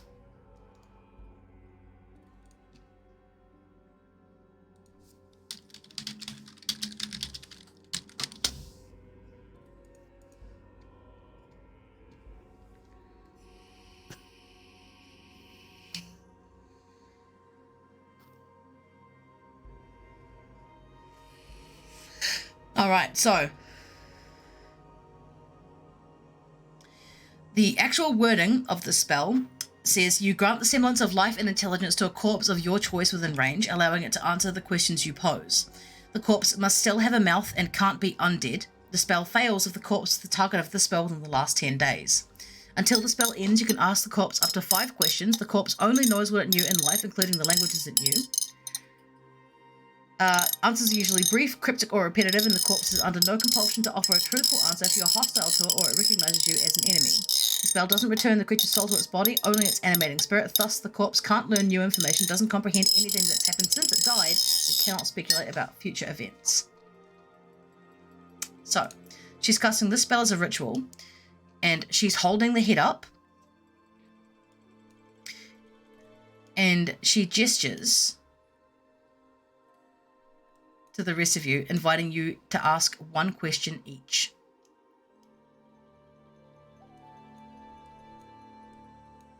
So is there anything about that spell that indicates that they must tell the truth? Nope, but if you do want to cast Zone of Truth or Warding of Truth, you can. I do have Zone of Truth, it's just not here in my sheet, but since we're out of combat, that doesn't cost a spell slot anyway? Nope, and if it's in your prepared spells, you know it already. Uh-huh. So explain to me what happens as you cast a Zone of Truth on top of this. As in spell-wise or like game-wise? Both. Okay, so spell-wise, Zone of Truth is if they say something, it has to be truth. However, they can like avoid the question, but they cannot lie. I don't actually have it here in my list. It's missing, so I can't read it straight off of here. But it pretty much is.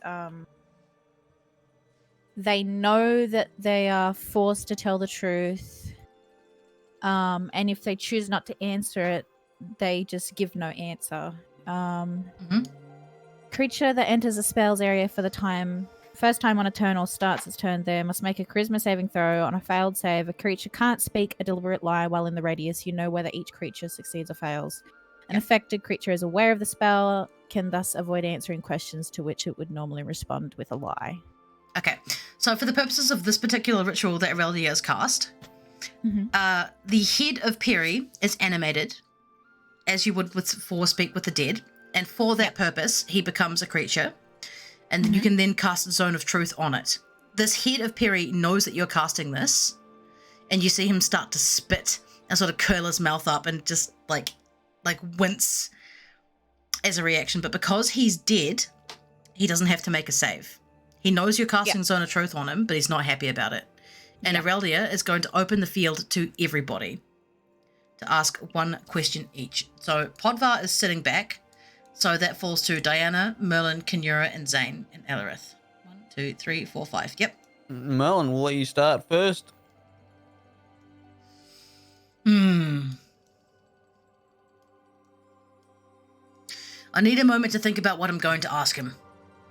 I'm sorry, there's a lot of information that I need, and I need to formulate my question. If you'd like to go before me, please do. I would like to give my question to you as well, Merlin. I feel like you would ask more pertinent questions than I would.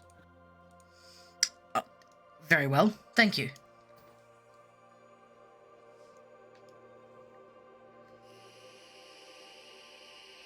Zane, Kinura, Diana, do you have any questions you'd like to ask him? Or would you like to forfeit them all to me? I want to just keep mine. I'll see how your questions go, and then if it brings up a question I want to ask, I'll ask it. If I have no question, I'll just give it to you. Very well. Kinura? I think I'll take the same route as Zane. Very well. Diana? And you see Diana sort of straighten up. She pulls her shoulders back, and she walks into the outer edge of the circle. And she turns to look at Aurelia, nods at Aurelia, and then turns to look at the spitting, contorting face of Perry's undead head. And she says,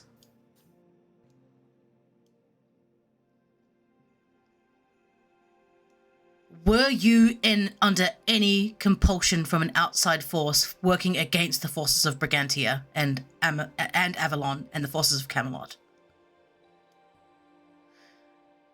And you see the head sort of like twitch and spit before the undead mouth opens and the tongue retracts in.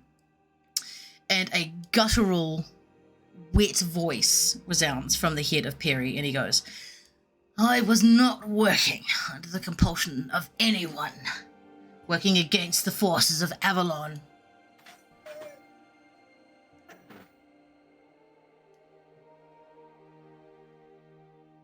And Diana hears this answer, and she nods as she steps back out of the circle.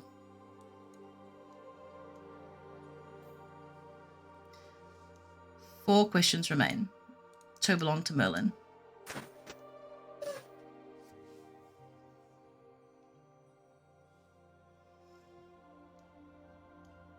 Would you guys like to go here, or do you want Merlin to step forward and ask the questions first? I reckon Merlin first. All right. Yeah. Okay. Merlin steps forward into the circle. He sort of readies himself. He squares his shoulders and he asks, Perry, you were my confidant, my right-hand man.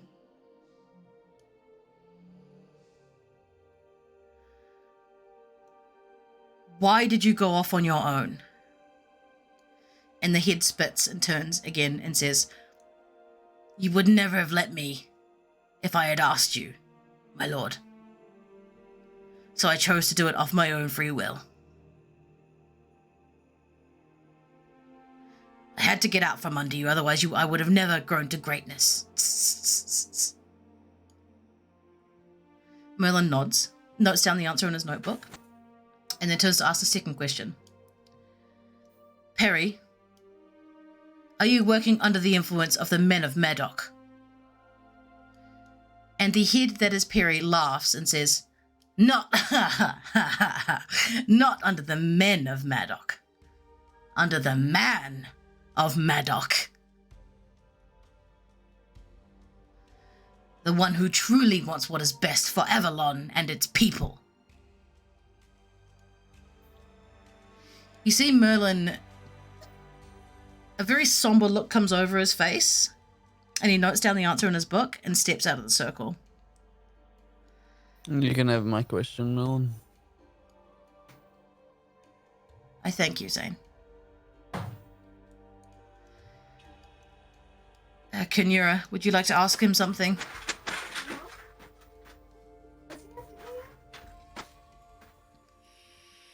I think I need a little more time to think, if please.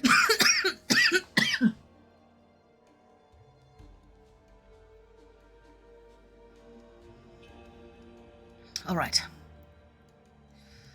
He's going to step back into the circle and speak to the head and ask,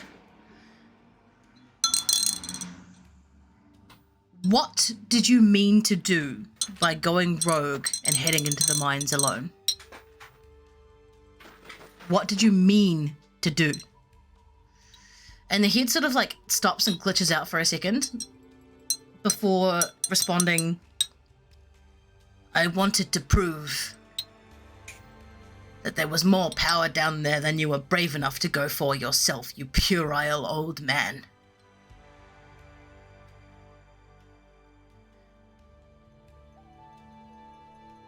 There's power down there that no one's ever seen before or has any use for. And you were too cowardly to get it on your own. So you sent down a band of miscreants and outsiders when you should have sent me in the first place.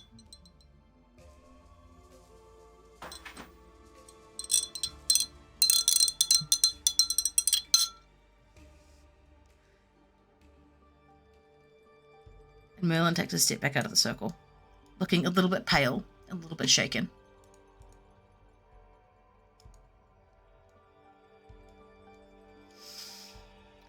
By my count, that's 4.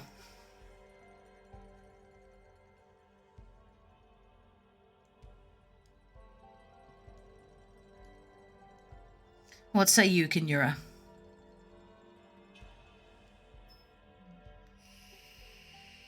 I have found my question.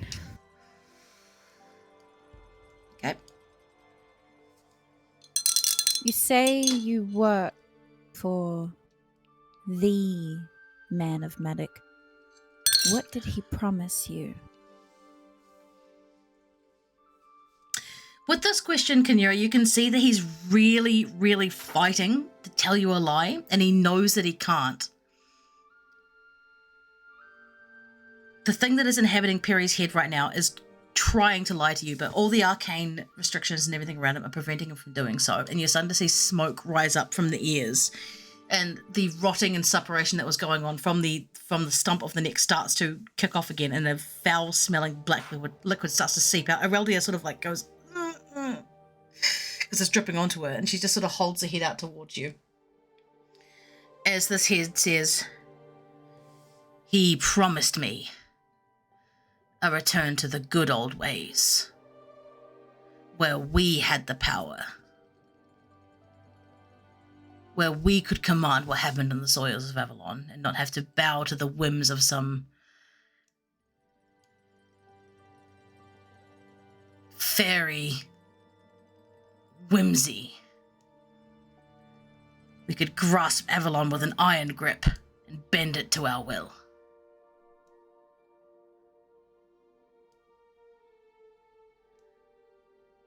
Force it to produce fertile soil. Force it to produce the power that we need to run our cities. Force it to produce a safe place for our children to grow up. That's what he promised me. By iron and by blood.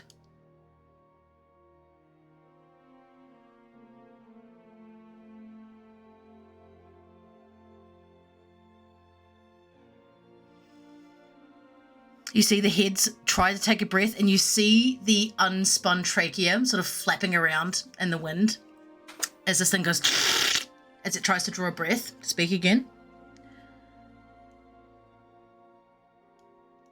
These fey creatures are pitiful. They follow old rules that are no longer in power here. The new way forward is by forging.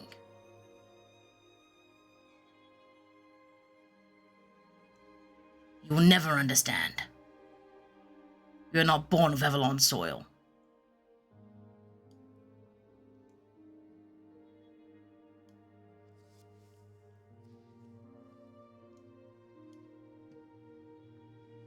And with that,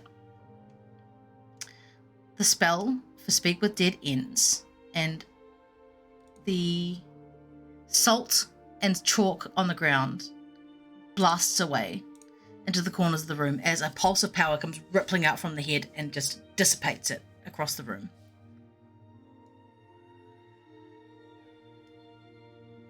Alrighty, you know things about bones, right?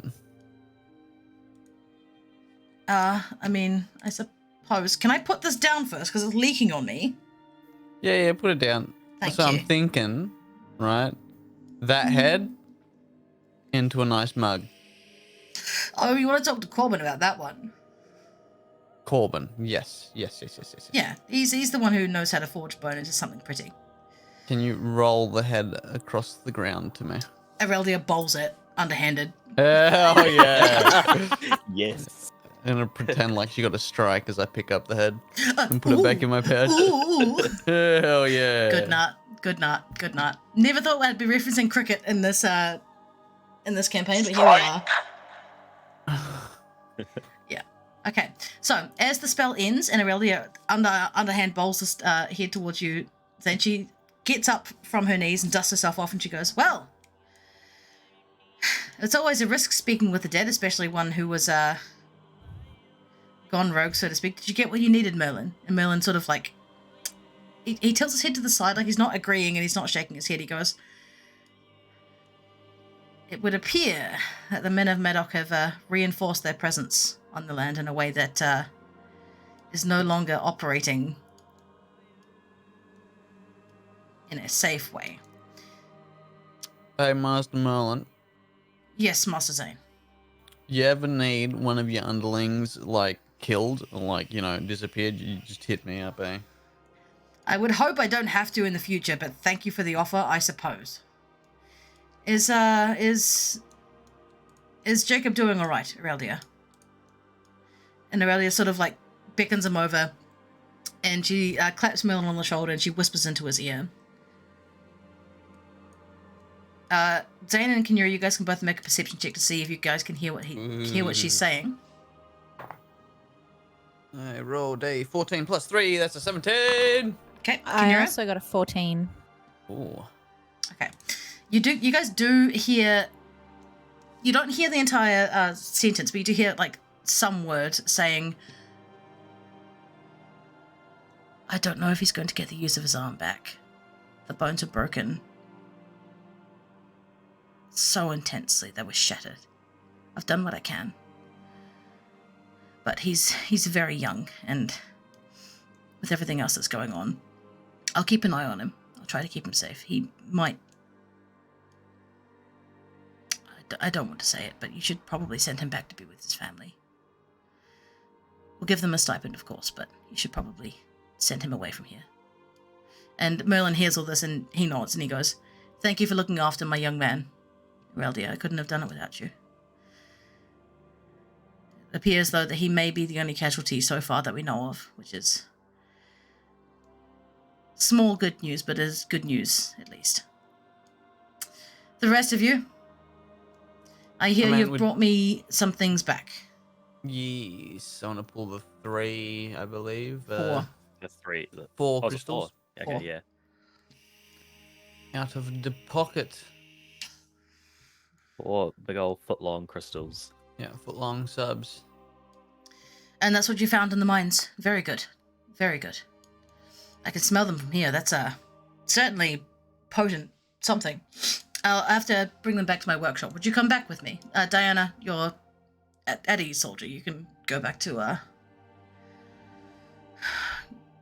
your workshop. And Diana sort of nods and she says, well, actually, Merlin, I was wondering if I could have one of those crystals myself for testing purposes over at the academy.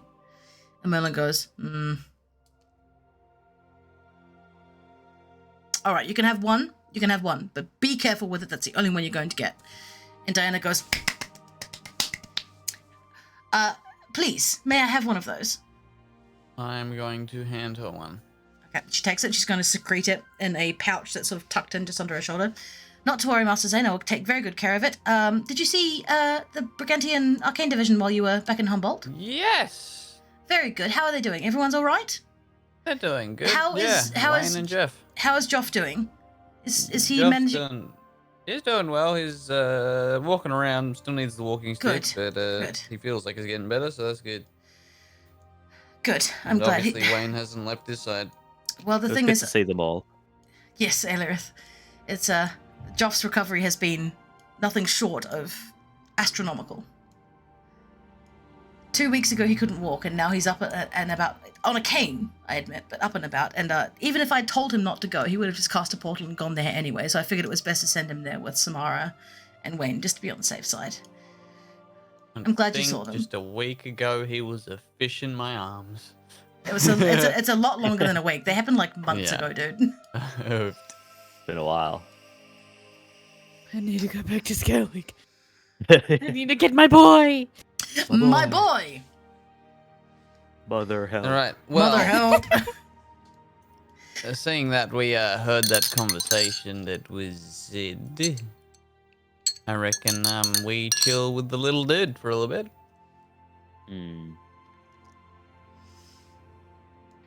Yeah, Merlin and Aurelia are going to speak for a little bit longer, and then Merlin sort of like clasps Aurelia on the shoulder and then nods to Podvar and the rest of you, and he walks out, carrying the rest of the crystals. Sorry, what was that? Didn't he say if we were going to join him to his like lab or whatever? Yeah, He said- yeah, you know where his lab is. You've been there before. Oh, okay. So it's not like come with me now. It's No, like no, make no, your no, way no. there. Make your way there. Yeah. All right. Yep. And Diana turns and bids you all farewell very warmly. She says to you, Kinura, thank you for... Never mind. Do drop by to see me in the keep sometime. There's lots of things I'd like to show you, because you've never been to see the Brigantian Arcane Division before, and if you're going to be in Brigantia for a little while, I would really love to have you there. Well, I shall make an appearance soon, once we have some business taken care of. Thank you. Mm-hmm. I shall look forward to it. And she gives Ereldia a big hug as she walks out and follows Merlin off out of the scene. Podvar walks around from the edge of the table and embraces his mum with one arm, sort of like around the shoulder with a hand on her head, and he goes, Ma, you're right. It's I know it takes a lot out of you doing that sort of stuff. Are you okay? And Aurelia sort of leans into it and she nods and she goes, Yeah, it's just I never thought it would be Perry. You know, he was always a bit of an asshole. I didn't think he'd go that far to fall for the lies of someone pretending to be Mordred, but I suppose we'll have to wait and see. I guess when you're so used to being the shadow, when you're offered to become the sun, you'll take it. That's a good point. There's been a little bit of, ever since we caught the culprits in the, sorry, my mistake, ever since you caught the culprits in the sewers, there's been a bit of unrest in regards to, Fae folks and their doings. It's a bit of a shame. Anyway, Pod, I shall leave you to your friends. I don't want to impugn you too much more, so I'm going to go and have a bit of a lie down and try to get rid of this headache. She's gonna kiss him on the cheek and sort of usher him off towards you guys, and she turns around to the rest of you and she says, if you're going to be looking out for Jacob, please just give him this. And she's going to hand you guys a bottle and a small packet of ground up greenish looking powder. He takes this with his dinner. It helps him sleep and it's going to help knit his bones together. Can I trust you to be his nursemaids for the evening? Sure. Of course We'll you be can. more than happy to. Thank you. I'm sorry, I wouldn't leave it, but most of my nurses have gone into cloister and it's basically been me and one other at the moment, and I need to rest after that.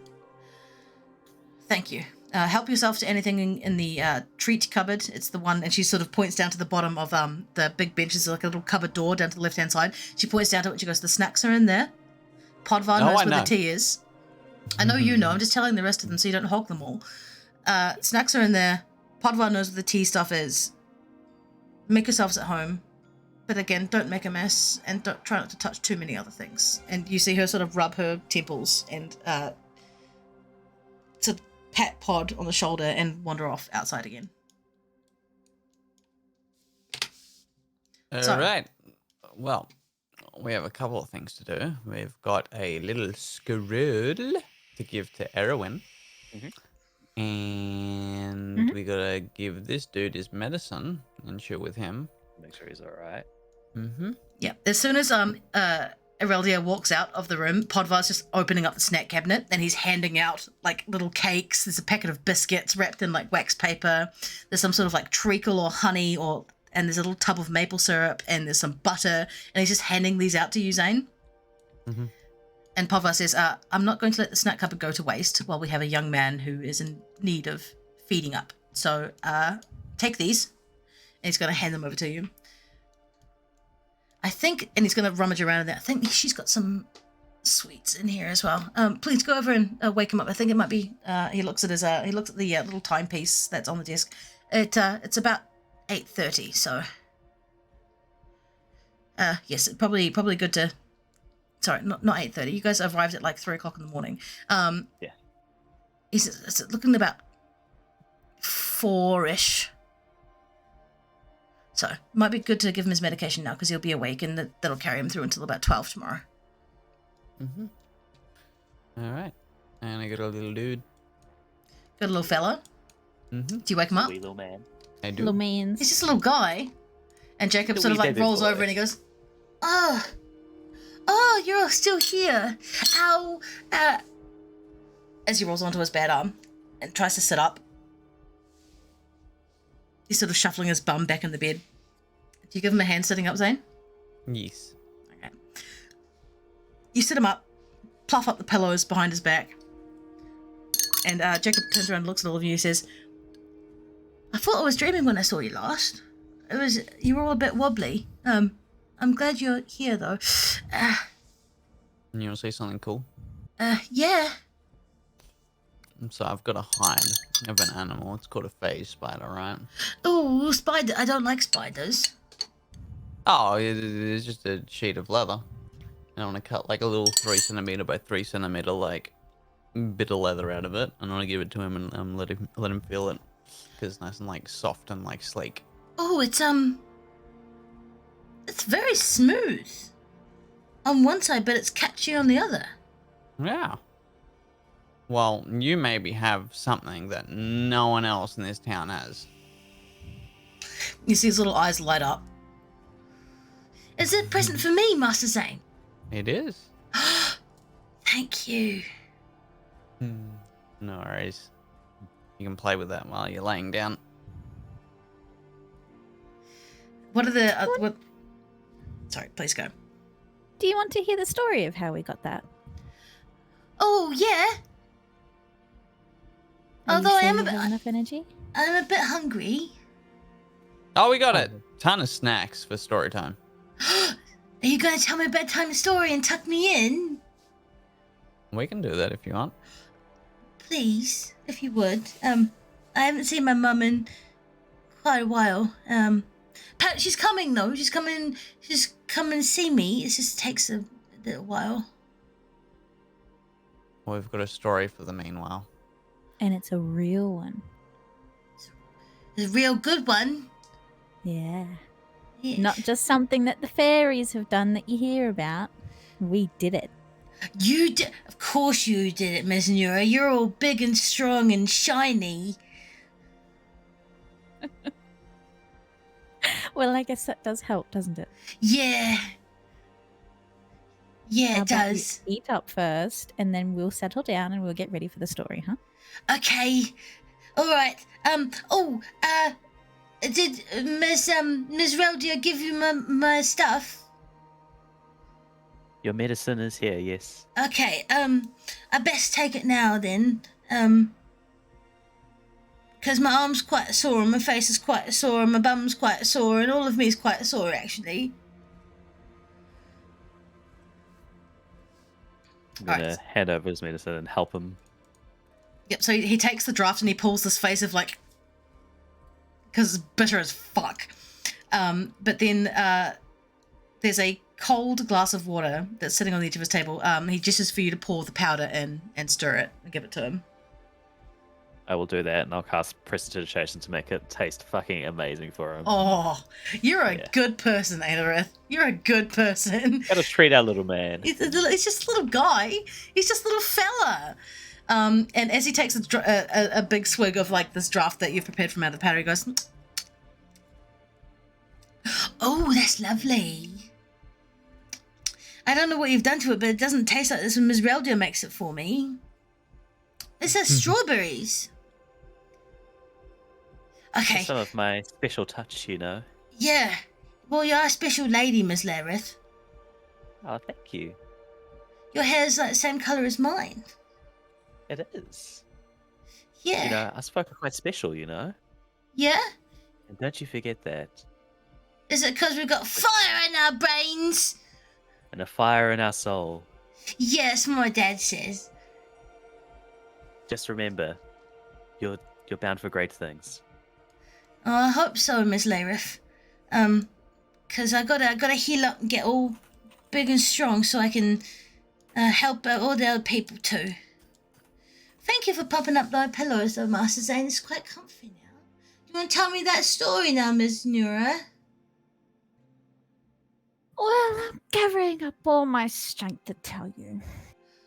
Okay. It was one of the very first missions, big missions that Mr. Merlin sent us on. Master it was- Merlin. Yeah. Yes. It was very scary going out on our own, right up into the mountains.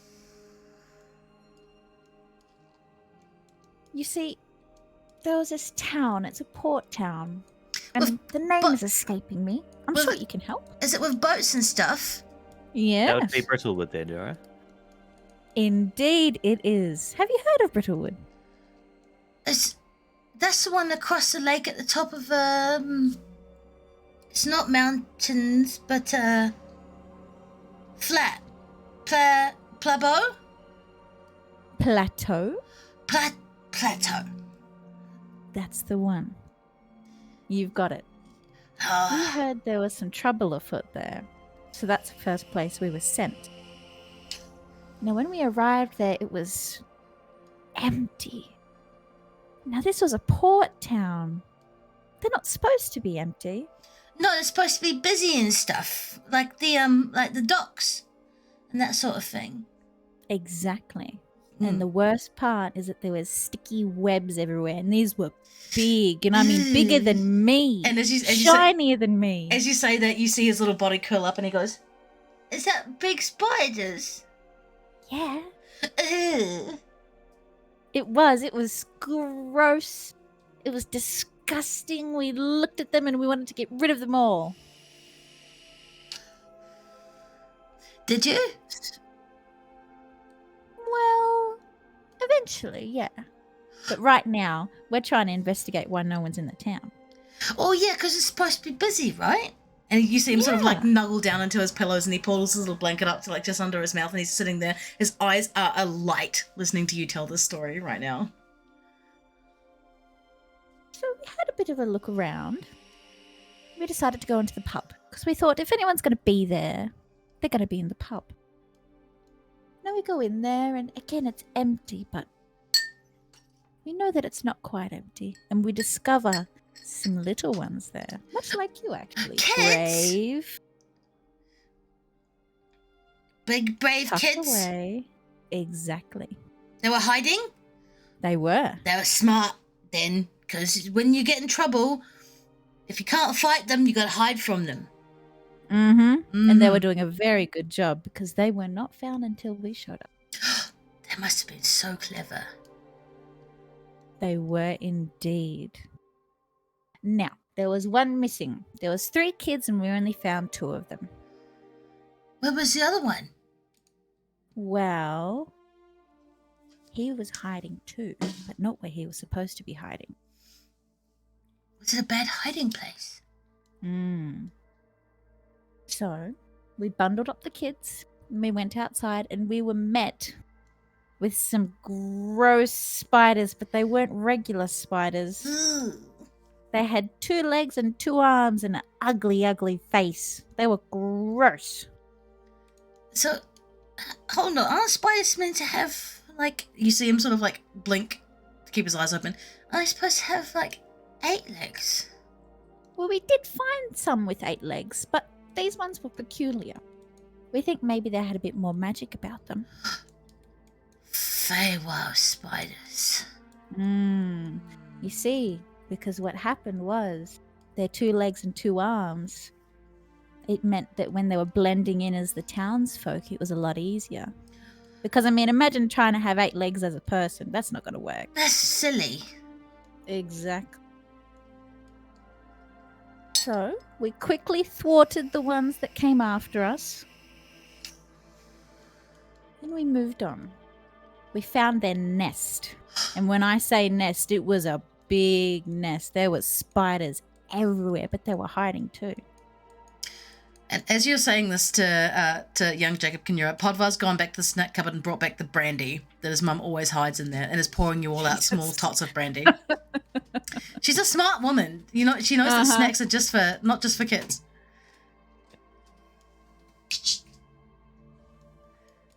And then Jacob looks at you and then his eyes are sort of half shut. He's kind of half asleep. What happened next?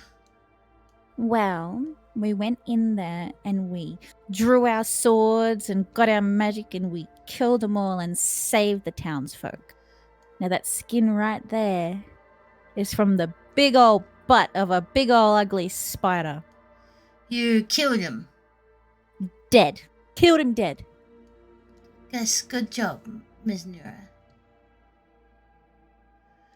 That's a very good job. Now when you keep that with you and you want to tell that story again, you can show them that. I will. I'll tell all my friends in the square when we play knucklebones. I'm glad you're here, everybody. Harry hurt me quite badly. And you see his eyes doing that doll wink where they open like one at a time and then close and then one at a time and close. He was a bit of an asshole. He told me that I was good for nothing, but he's not here getting a story told by Ms. Nura, is he? No, he is not. And he doesn't deserve to hear it anyway. No, he's an asshole. Sorry, I shouldn't swear. I think Sorry, we can make an exception for this one. don't tell him I did swear. I'm glad you're We here. promise. Tell me a bedtime story. I'm a bit sleepy. But I'll tell Ms. Relder that you gave me my medicine in the morning. But you're busy. So I understand if you're not here when I wake up. Well, we've got lots of business to take care of, so even if we're not here when you wake up, I'm sure we'll be here before you go. And as you say this, Kinura, Pod sort of nudges you with one arm and hands you out another tot of brandy, and he says, maybe we should sleep in the beds on the other side. You're not going to get a safer place to have a rest anyway. Plus, Ayla, with your shoulders starting to look swollen again. Oh, I forgot about that. These kinds of things happen, I guess. I've got a powder for you here. Oh, thank you. All right, we holding up here for the night. Yep. Yeah. Long rest time. We're going to take a short Nice. break. Dudes in the stream. We're going to go do peas, get food, etc., etc. Going to go into a quick pause. We'll be back in 5 minutes. Hell yeah.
I got my pickled onions. We ready to go, baby.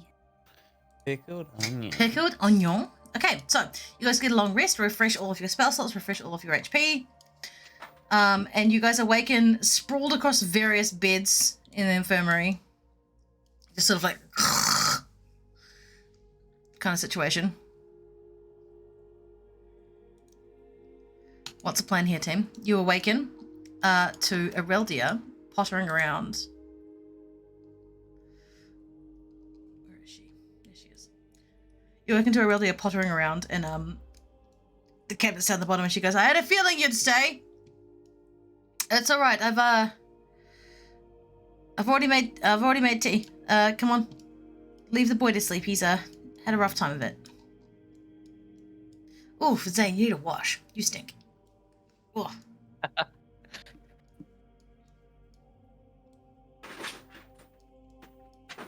Can I just create like maybe like a gallon of water above my head and just let it drop on top of me? Yeah, you can.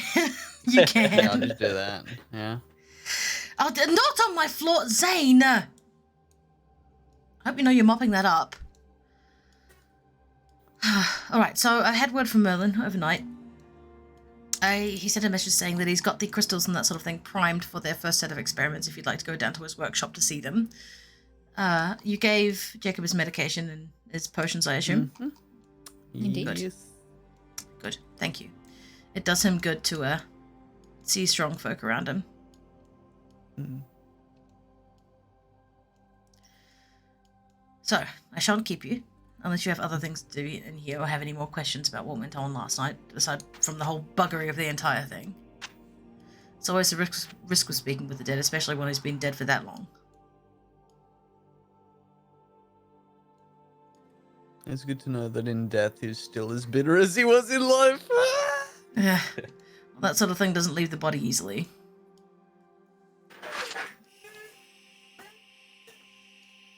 Alright. I don't Well, think I've I got anything reckon. else. Yeah, I reckon we just head towards Merlin and make a pit stop with Ereldia. Not Ereldia, Erwin. Erwin, yeah. Yeah. All right. How can we go Merlin first and then Erwin second, just so that we can spend more time with her, not be. Yeah, that sounds Yeah. better. All right, well, you know where the his holdout is, so by all means, please be swift. I think he's pretty Alright. excited to get these things started. Alright, well, we head off. Let's go. We're off to see the wizard. The wonderful wizard of fuck. Wonderful wizard of old. Because he's old. He is old. My doggo is just having a moaning session. Ah, hi Chibi! Thank you for the raid, guys. Welcome to this D&D game that we are all playing together. Thank you so much for the raid, Chibi. Really appreciate you, babe. Okay, so it's gonna delete all of you guys because none of these actors are accurate. Hello. Hi, Chibi. Pleasure to have you, baby.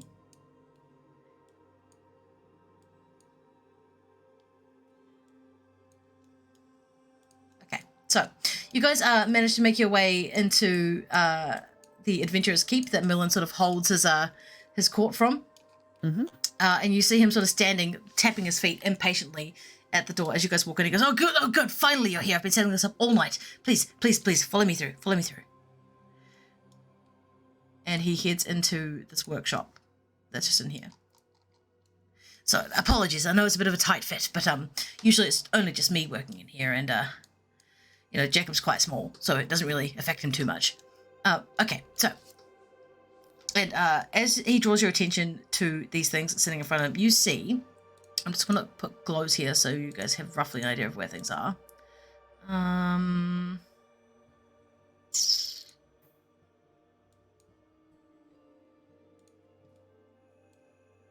So on this bench, he has one of the crystals. Mm-hmm. And over on this end of the bench, he has several more. The glow sort of lights up the entire room. Mm. And he turns around to look at you and he says, now, explain to me what happened when you found the crystals in the mine. Properly, this time. I'm sorry I didn't ask you too much about it, but we had other pressing matters to attend to, obviously. Well, when we first came down into the cavern, we weren't really sure what we were looking for. The description you gave us at the start was quite vague, so we were just kind of looking for anything and everything that could have been what you wanted. And we stumbled upon these crystals in... I can't remember who, but someone decided to throw a rock at it, and it violently It shattered. wasn't me. Yeah, it wasn't me. Yeah, no, I apologize for sending you down with no information. It was, really a need-to-know sort of thing, and I didn't know what you needed to know, given that I've only heard rumors about powerful crystals down there in the mines of Humboldt. I didn't know exactly what you were meant to be looking for, so I wasn't going to send you in just by yourselves with nothing. That's why I gave you the map, obviously. But it is good to see you came back with something. Anyway, what I've found is that these things hold a massive amount of ley line energy, but it's all fragmented. It's like each individual particle of ley line energy is crystallized into one individual grain within these crystals. They're not all one cohesive unit. It's like if you condensed a bunch of grains of sand, and each one of these grains of sand held magic power, which is excellent. And now I just need to work out how to make it work, so to speak. And that's what I've been trying to do. So, henceforth, watch this. And he reaches up to the crystal that he's got in this apparatus that he's got set up on this desk over here, and he touches, he lights his finger aflame, and he touches it to the end of the crystal. And you see, as he does so, that a pulse of light and energy goes boom through to the other end of the crystal, and then it bounces back and sort of stays static in the middle. Like almost like when when you drop a rock into a pond and you see how the ripples sort of like bounce out to the edge of the pond and then come back. That's kind of what happened to this pulse of energy that he put through it. And he says, it looks like they do have some potential to store energy, which is excellent. Just what I wanted. Diana's working on her own crystal, so I'm sure she'll come to me with something else. Good work, by the way. Very good work. Thank you. And I'm It was sorry a bit of a about... mission to get down into the mines. Yes, I'm sorry the map was so out of date. Humboldt has not been a priority for a long time. I can't tell you why, but it's just been one of those mines that just produces useful things and no one really thinks too much about it. I do have one question. Yes, Miss Nura. When I sent you a message, what exactly did you receive? Because the message I received from you had a fair bit of static in it. I just wanted to know if I got my message across clearly, that's all. Well, to be honest, it was pretty garbled. Didn't hear much of it. All I heard was, Perry, and then Rogue, and then Help. That is what you sent, correct? Yes. Yes, well, that's all I heard. Unfortunately, I couldn't get much more out of it. But given what you sent through was making sense of what we had to deal with here, he really did a number on poor Jacob.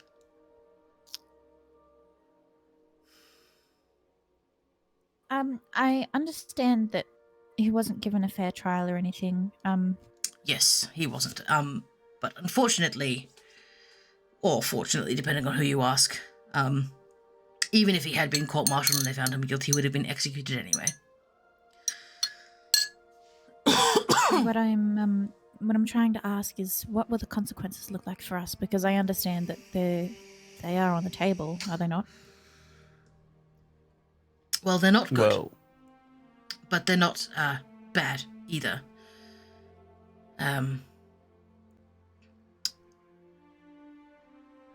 Basically what it does, which we'll have to go through the legal proceedings, of course, further down the track, obviously. But essentially, given that you killed an agent of the Crown... in an act of self-defense. Just Yes, put it in there, yeah, I'm not disputing that fact, Master Zane. The murder of an agent of the Crown is, of course, a vicious felony. Given, however, that he had gone rogue, and that you were acting in a matter of self-defense, means that you won't be put to death, which is a positive for all of us, I assure you. However, when I was speaking with the magistrate, he did mention something about indenture. Or how did he put it? Community work. We'll have to wait until the trial to find out. Oh, yes, you will be going to trial, by the way. But don't worry, I've found the best barristers for you and that sort of thing. So don't worry, you're going to not be killed. Haven't we been doing community work? Well, no, you've been doing what I have asked you to do. Not Which quote-unquote has community ended up- work. All right. Community work falls to the other various disciplines within Camelot as well. It doesn't just fall to me. So the community work can come from either school, or any of the schools, rather, I should say. Essentially, what it might mean for you is that you are further indentured to the Round Table. But it wouldn't be for me, particularly. It would be for the Round Table as a whole. But until our trial, what is our rights? Well, obviously, you're not incarcerated. Although if you do try to leave the city at this point, there might be negative consequences, so I would recommend staying within the city. As far as I know, you don't have to have any of your gear taken away from you, which is good. I do believe that the trial is more of a formality than anything else. You do still have to be tried as a, self-defense, manslaughter, murder, that sort of thing. So, by working for the Round Table, we are further indentured to the Round Table. You're misunderstanding me, Master Zane. Because Perry was an agent of the Crown. At a very technicality, but he was still an agent of the Crown. Acting, with his own words, as you heard, for the betterment of Avalon and Brigantia and Camelot. Your only defense is self-defense.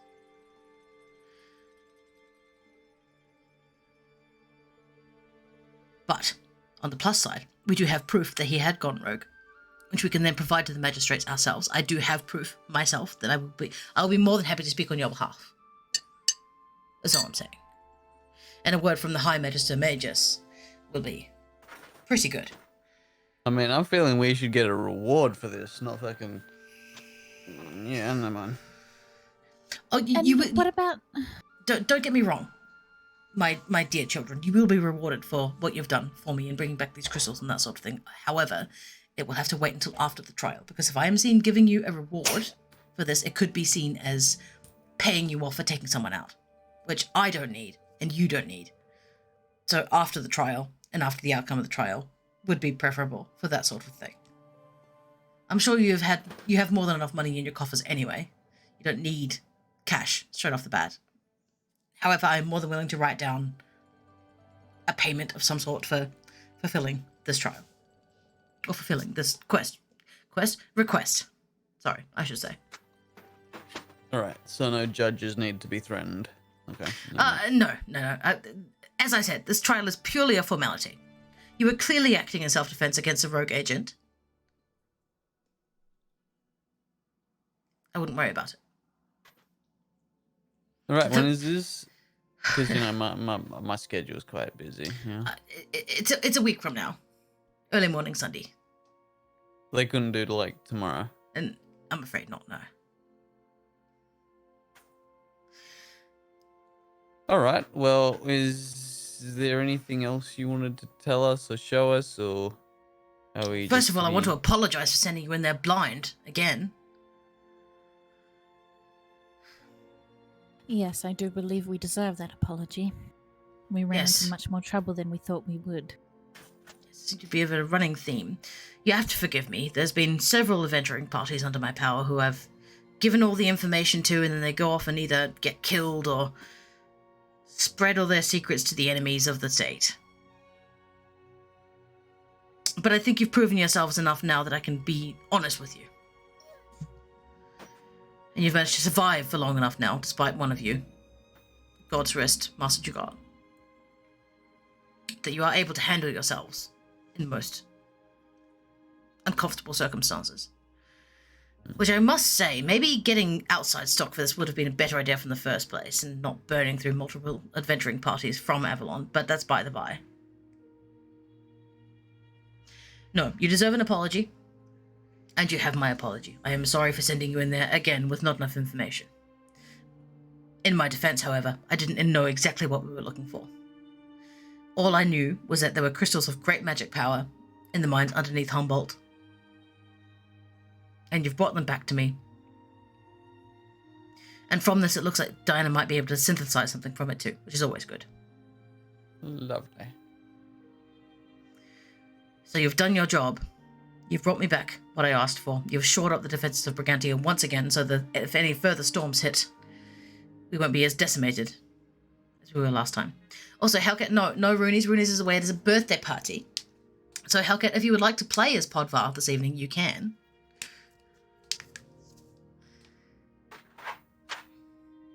Alright, well, if that's everything, I reckon we just relax, maybe check out this night market and just the market, restock on supplies, and I guess when you got something new for us, just let us know, eh? Well, first of all, you have to come to your court summons. I can't just give you new jobs to go off out of the city on. Oh, I know. But once that's all over. Yes.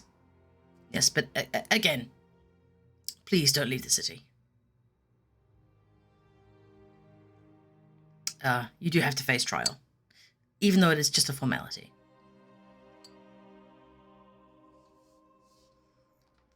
All In right. the meantime, however, these crystals are going to be very useful. Thank you very much.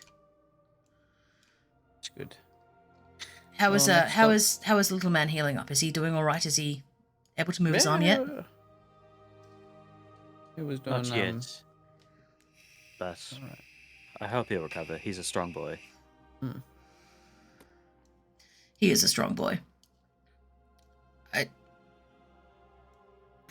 I feel very responsible for what happened to him.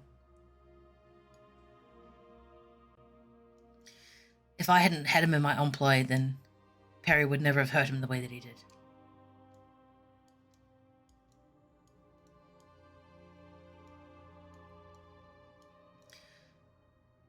Thank you, all of you. You have come through for me more than any other party has so far, and I am deeply grateful to you. I'm sorry that things had to come to this.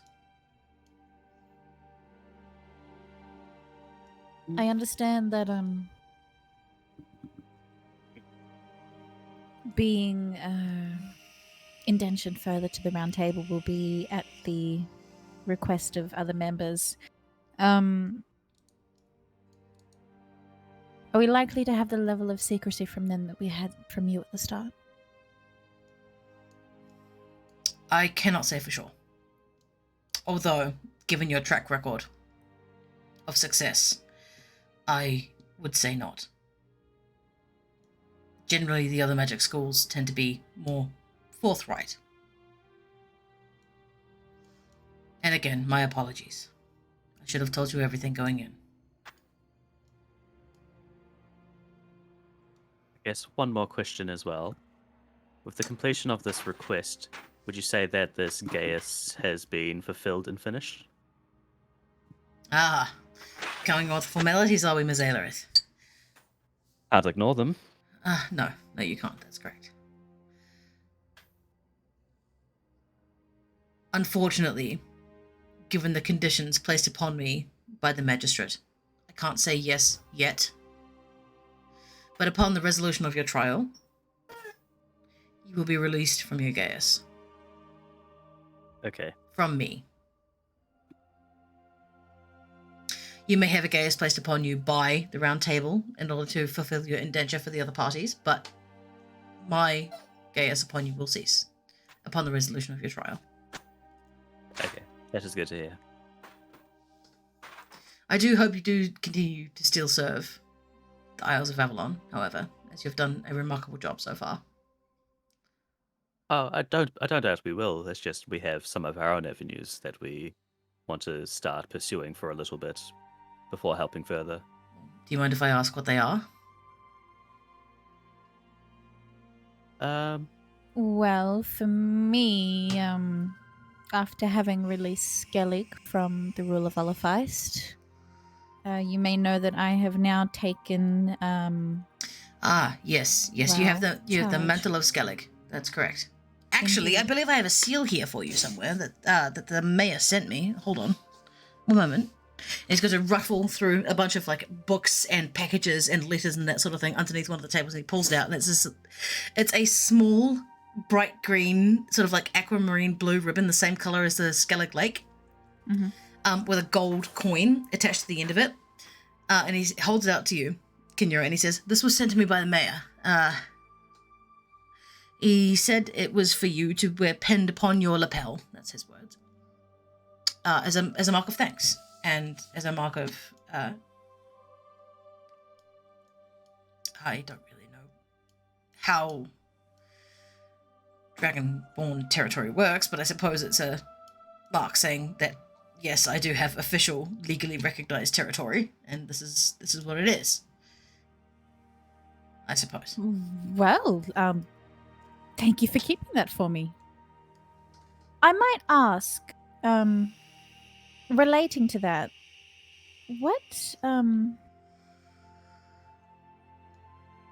I understand Skellig still has a mayor, but now that the province is, well, essentially bound to me, what kind of authority do I have that would be recognized by By you the know, law? crown? Yes. Well, actually, that's a very good question.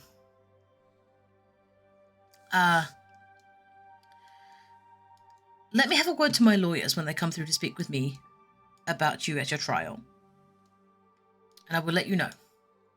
Although I do believe being given this this token from the mayor means you have the and he pulls out the letter that came with the token that says it's the key to Skellig, I believe. The key to the town.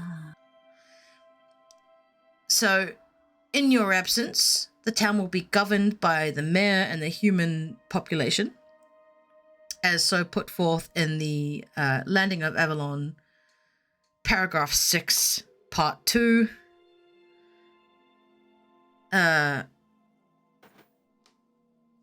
From my understanding, my dear Ms. Guinivere, it essentially says that you are the representative of Skellig.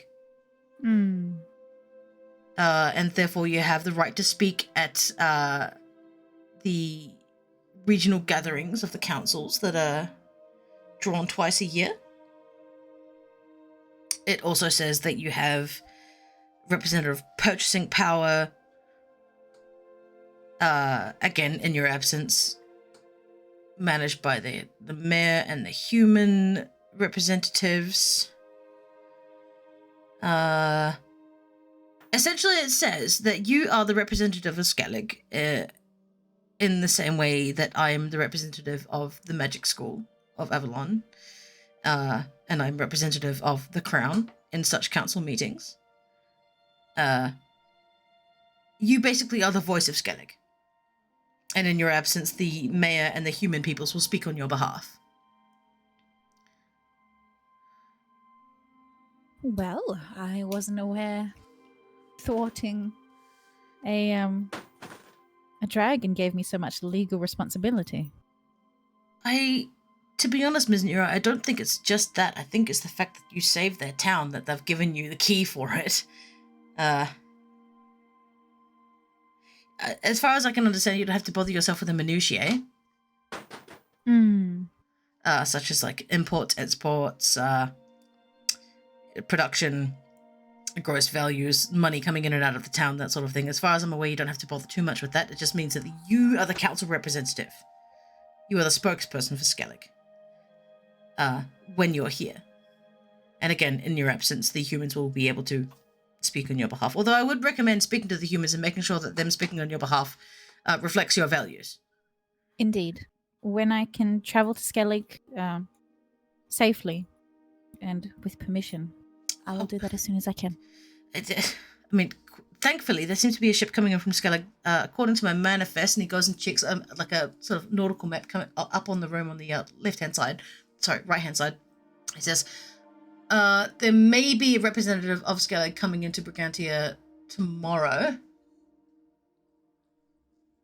Is it Captain Culahan is aboard, according to this manifest.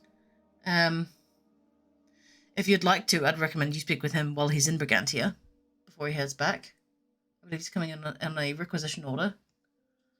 But yes, essentially, yes, that's what it means. You are a legal representative of Skellig in the council. Well, thank you. I don't really believe I'm worthy of thanks, Ms. Kinura, given that you defeated an ancient threat and reclaimed the territory for yourself.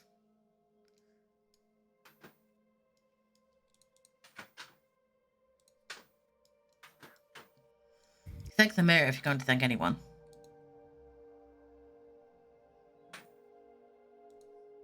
I will do so when I get the opportunity. Yes. Anyway, Captain Culahan comes in on the high tide, so that's about 12:30 tomorrow, I believe, in the afternoon. I'll make my way there when it is time. Aelorith, did you have anything? Just some personal matters. Nothing really else. And Master Zane, what about yourself? Are you going to be returning to the guards anytime soon, or are you quite content to continue with this adventuring party? I'm happy to continue. Very good. I'll write to Captain Alera and let her know. I would imagine you get a honourable discharge from the garrison, so I wouldn't worry too much about that. Mm-hmm.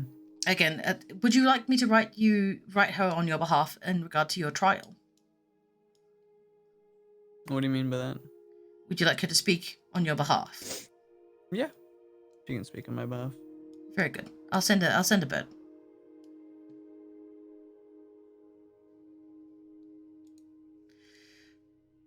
Well, I'll ask you to leave me to my musings and these crystals, because I don't want to blow anyone up aside from myself in this small room. So, if you have other business to attend to in Brigantia, I would suggest you get to it. As a week passes faster than we would like to admit.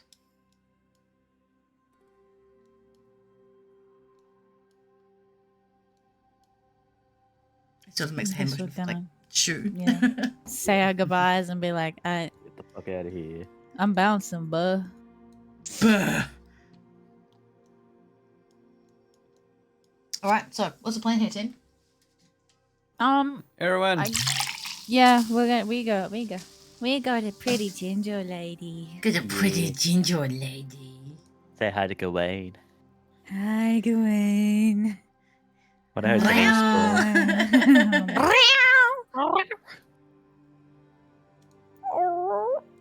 That's like my most hated and also most favorite cat noise is the Of the yowl. I'm wary of you, but I don't know why yet. yeah. It's just weird as hell. Alright, so you guys make your way through Bag End, you make your way through the little part of the town that's just outside Haven. Looks to be pretty empty at this time. You know, it's roughly like 4 or 5 o'clock in the afternoon after dealing with all this shit, like with Merlin and getting to and from and all that sort of thing. So you guys managed to make your way through to Haven just as the sun is starting to set. You knock on the door. Speak friend. And enter.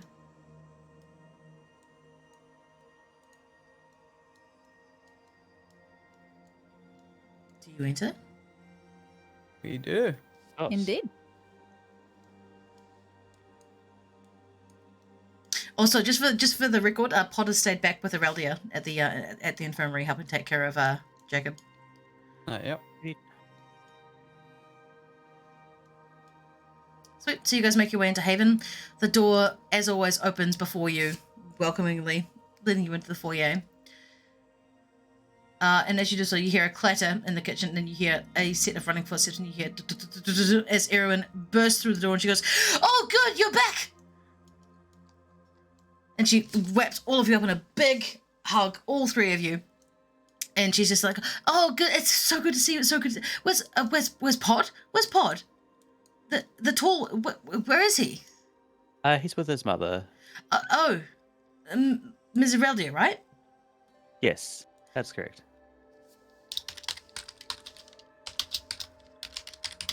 Oh, well, that's good. That's good. At least he's safe. Sorry, I just have to make the Mogget token, which I haven't done yet, because I am a smooth-brained idiot.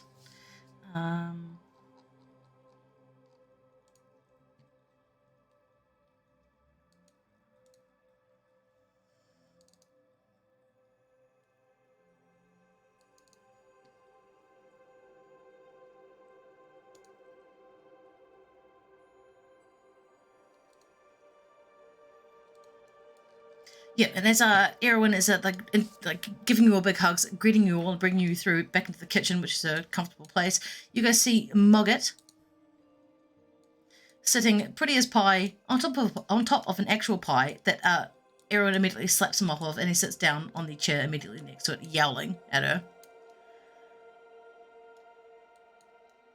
So I heard you got to Humboldt. How did everything go?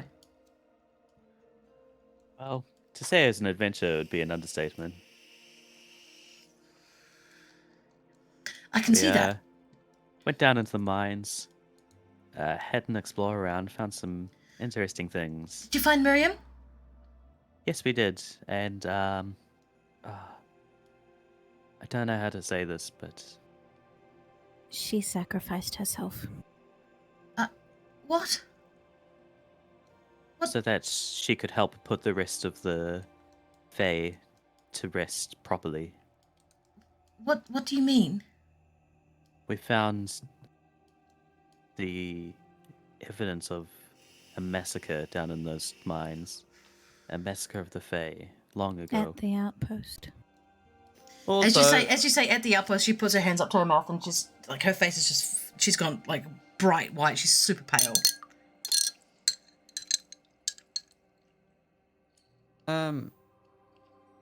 I've got some fabric and some black goo in a vial that I might actually get you to have a look at, because Roger.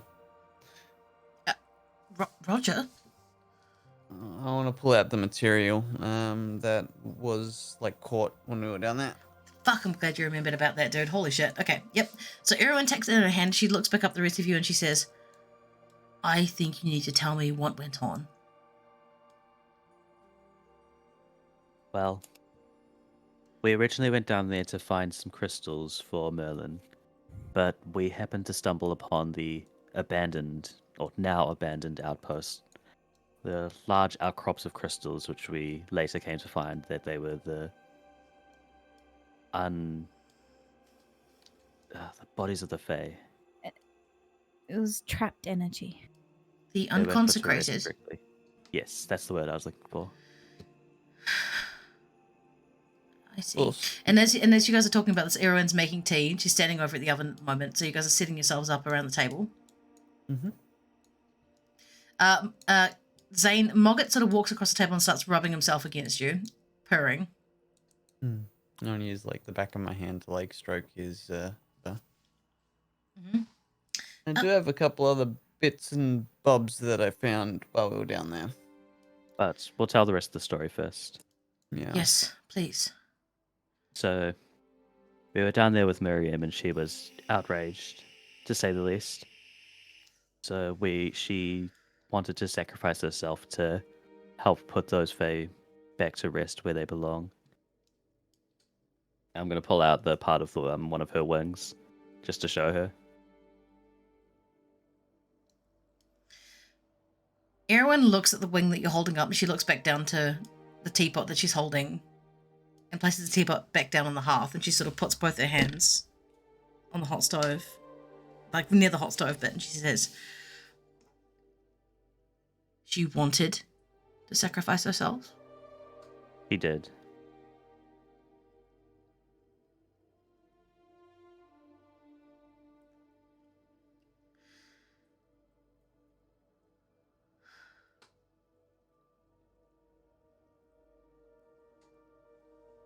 There have been too many lost of us for her to be doing that. That was stupid. That was so stupid.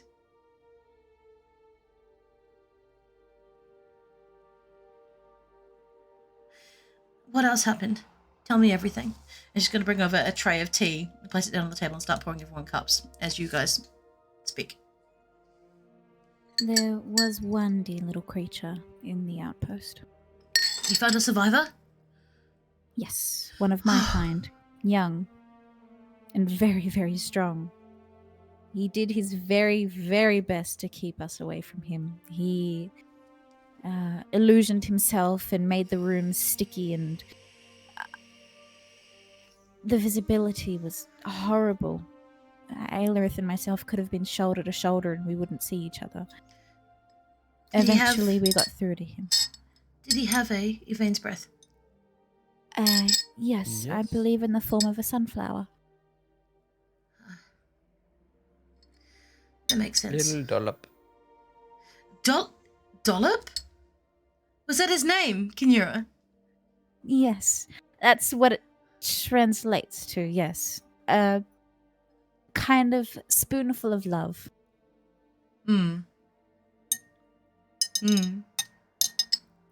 But you couldn't find his parents or anyone else alive, or was it just him? Alone? We don't believe there was anyone else there, no. Where is he? Is he with you? Did you sneak him in? No, unfortunately. But he is safe with Mara and Kara. I don't believe I've met them, but if you trust them, then I trust them. They were working under Miriam. Yes, then, yes. It breaks my heart to hear of Miriam's sacrifice. She,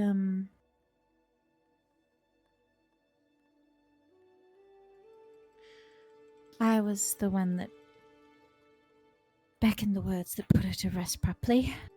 She's going to walk around the And I edge of the made sure to table, do a good Guinivere, and job. wrap you up in a huge hug. And as she does so, she places her hand on the back of your head and like pulls you down into like this cradling sort of deep embrace with her cheek against the top of your temple. And as she sort of holds you and rocks you for a second, she goes, "That must have been really hard. That must have been really hard."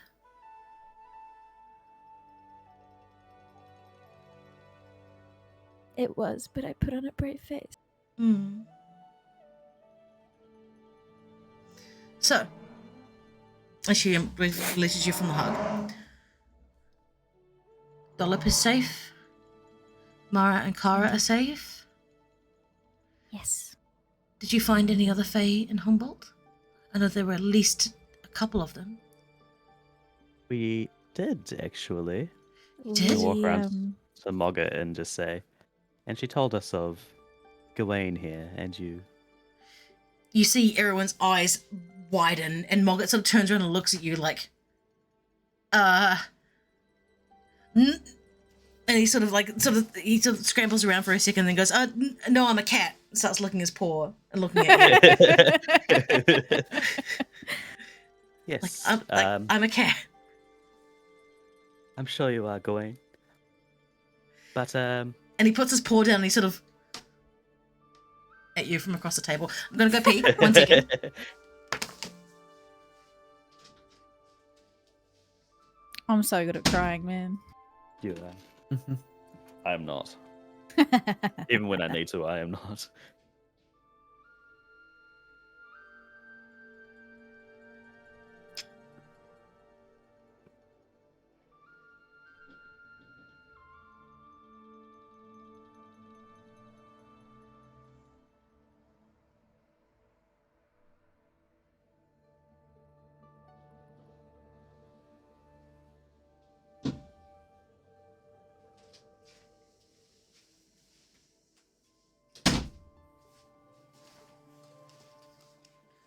The many multifarious boons of having a bathroom right next to your office. Dope. Okay, sorry, Ellerith, carry on. Mogget's glaring at you from across the table. He's sitting up, like his paws are all sort of tucked into a very small square, and his tail is thrashing. I'll just pull out the scroll from Guinevere and say, Guinevere passes on her love.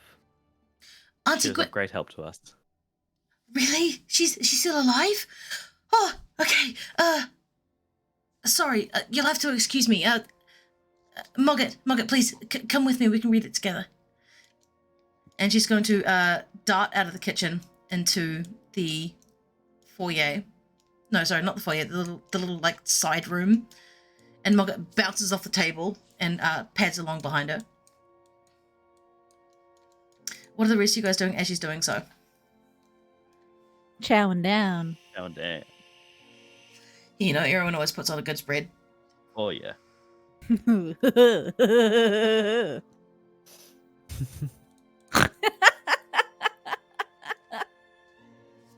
Why do I do this to See, myself? I say things, then I'm like, maybe I shouldn't have said it like that. We still have some trinkets to show. Trinkets. No. You hear, Zane, can I get you to make a perception check for me, bud? Yep. I rolled a 13 plus 3, 16. With a 16, you hear frantic whispering. You can't quite make out what it's saying. You can just hear that, like, Erwin is clearly telling Mogget something in a very, like, quick, under her breath, sort of, like, trying to communicate a whole lot of information very quickly. And then she comes sprinting out with Mogget trailing behind her, and she says, so, is she with you? Where is she? She was going to meet us at Ring, the Ring of Brightwater. We also have a scroll from her, by the way. Yeah, that's what I gave to her, and that's what she you was gave reading. that to her, yeah. Because she wrote that she might have a spell to help Gawain get out of his cat form, or at least return it to something that he can switch between. Well, when we head to Ring of Brightwater, we'll bring you guys with us if you want. I can't leave the house. Well, we can take him. Could you? Yeah, Gawain, I can take him. Could you go with them? And Gawain sort of like walks up onto the table and walks across Erwin's shoulders and sort of nudges her on the head, like just to sort of like yeah, I'm fine. It'll be cool. He's purring and everything, and she sort of nods and she goes, all right, well,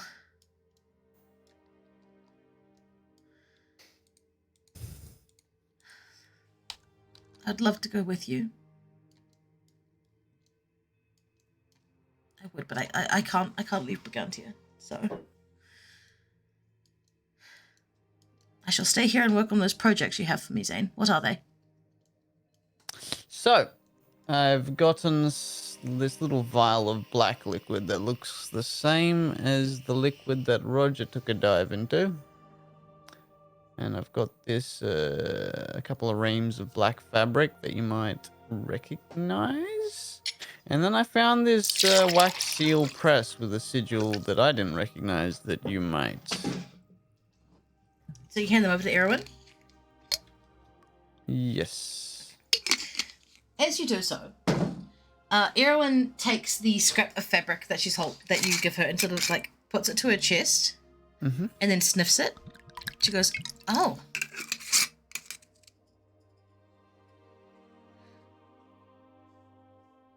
where did you find this fabric? Just out of interest." So it's down in the cave system, and some of it was on Perry. The sniveling little brat. Huh.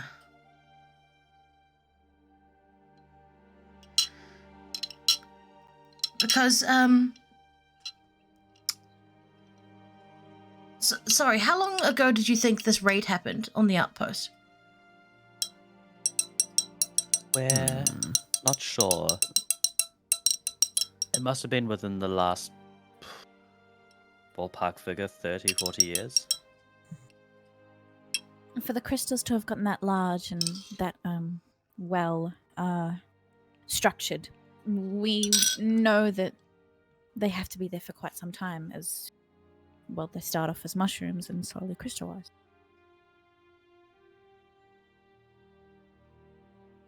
Make an insight check in Euro. Mm-hmm.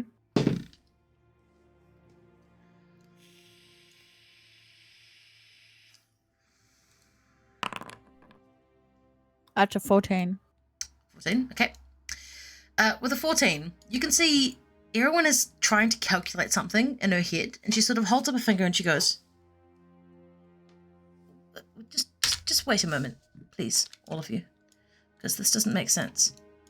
And she darts out of the room.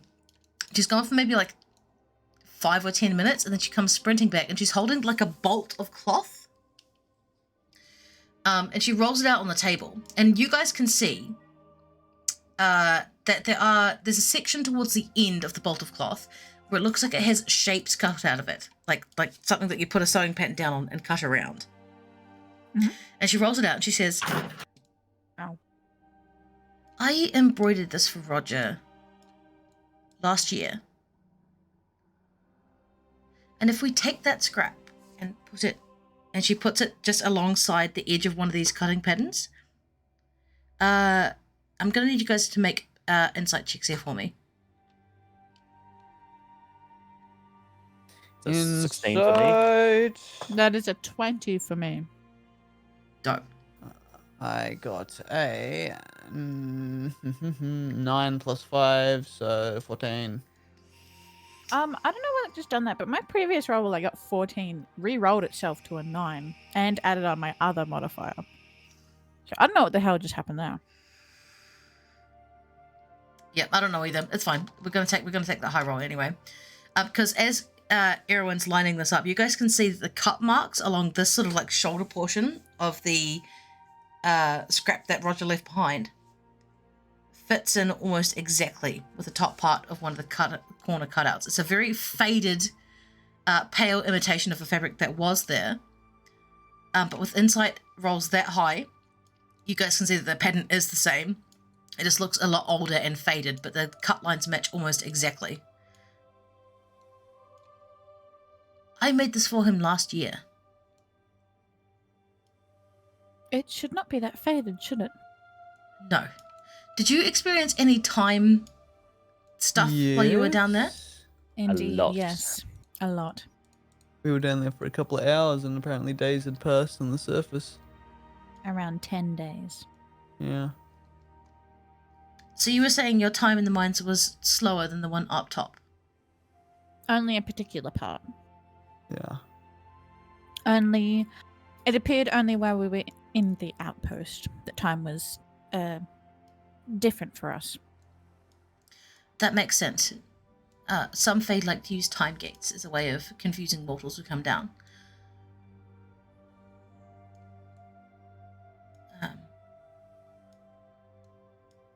But to be honest, this looks like it's gone the other way.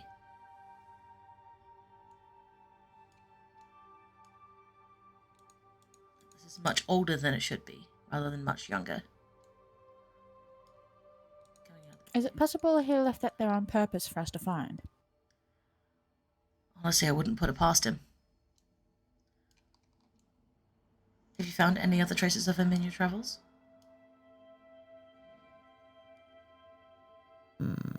Nothing else so far. Zane, pass me that black vial. Yes, ma'am. Pass it over. Yes, She mommy. yes, mommy. She pops the cork, and she sniffs it.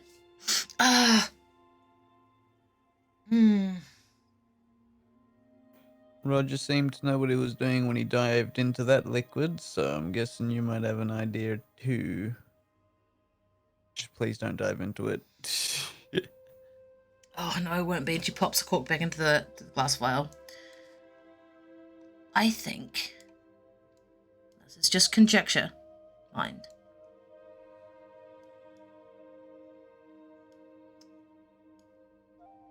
He didn't dive somewhere. He dived somewhen.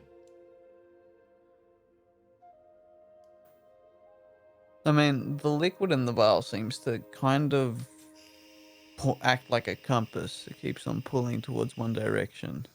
You reckon if we just follow that direction, it'll lead anywhere useful? I can't say for sure. It might lead you to him.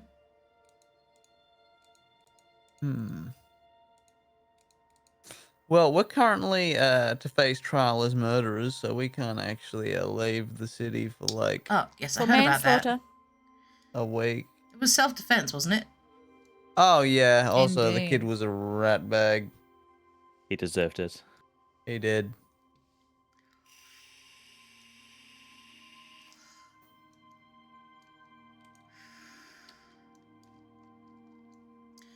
I will You look wanna more see into his this. No, thank you. I'm not in my kitchen, please, Zane. But when you can get out of the city, if he's leaving traces for you like this on purpose, where did you find it? Was it on Perry's body, or was it around Perry's body? Like, where did you find it? The majority of the stuff came from Perry's body, apart from that bit of cloth. No, that I the mean, kid was aged. I mean the cloth. Where did you find the cloth? Well, we found it, like snagged on one of the ruins in that cave. It was by some iron weaponry in a Yeah. building, if I recall.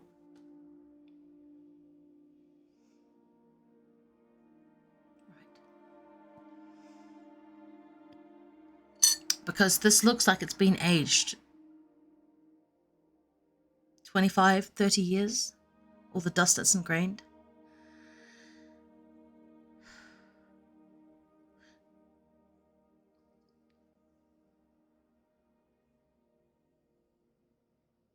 The in-between is a funny place, as you may have realized.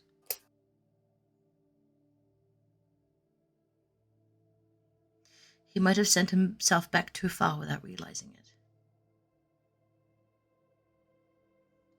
But if he has, then why hasn't he come back?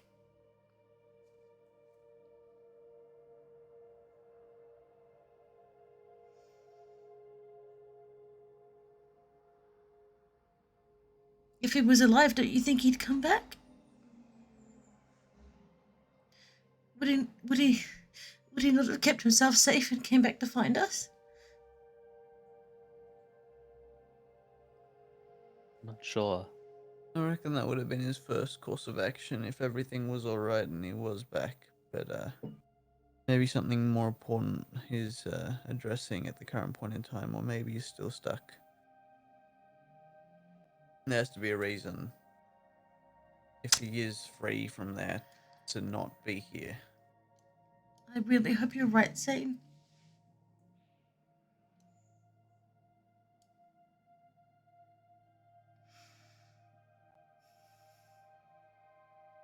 Oh, I'm sorry. I'm just being sentimental. Either way, we're still looking for him. We're still trying to get him back. Yes. Well, now you know what to look for. If he's pulling his waistcoat to bits, he's probably going to be leaving things. Traces. Clues.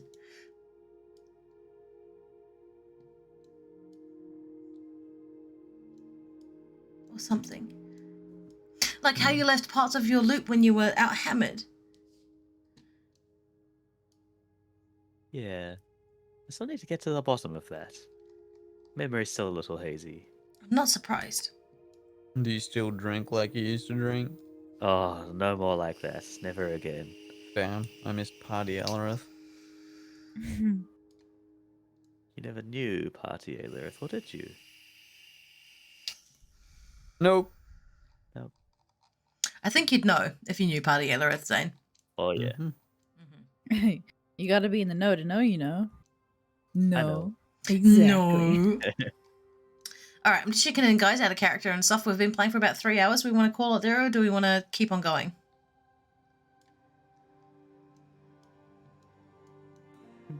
I'm good to go further, but... up I to feel everyone like else. this is a good one is- because yeah. then that's like actual week passing and then we can go to trial. Okay. Yeah. Yeah. All right, sweet. We can call it there. We can go raid Raid Shadow Legends. Crit and Miss. Use the code below to get 20,000 silver and 1 free hero. My favorite Holy is the orc shit. bitch. She's so cool.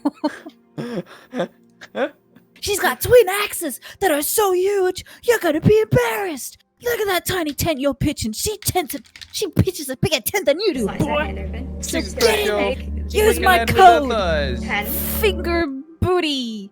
Finger booty blaster. Finger bang blaster. This is a certified finger bang blaster. All right, we're gonna call it there, guys. It's been kind of a roleplay heavy session, but we're going a bit, big time next week. We're gonna go raid out to our guys Crit and Miss, and hopefully we'll be able to go from there. Mm-hmm. Hell yeah. Hell yeah! Hell to the yay.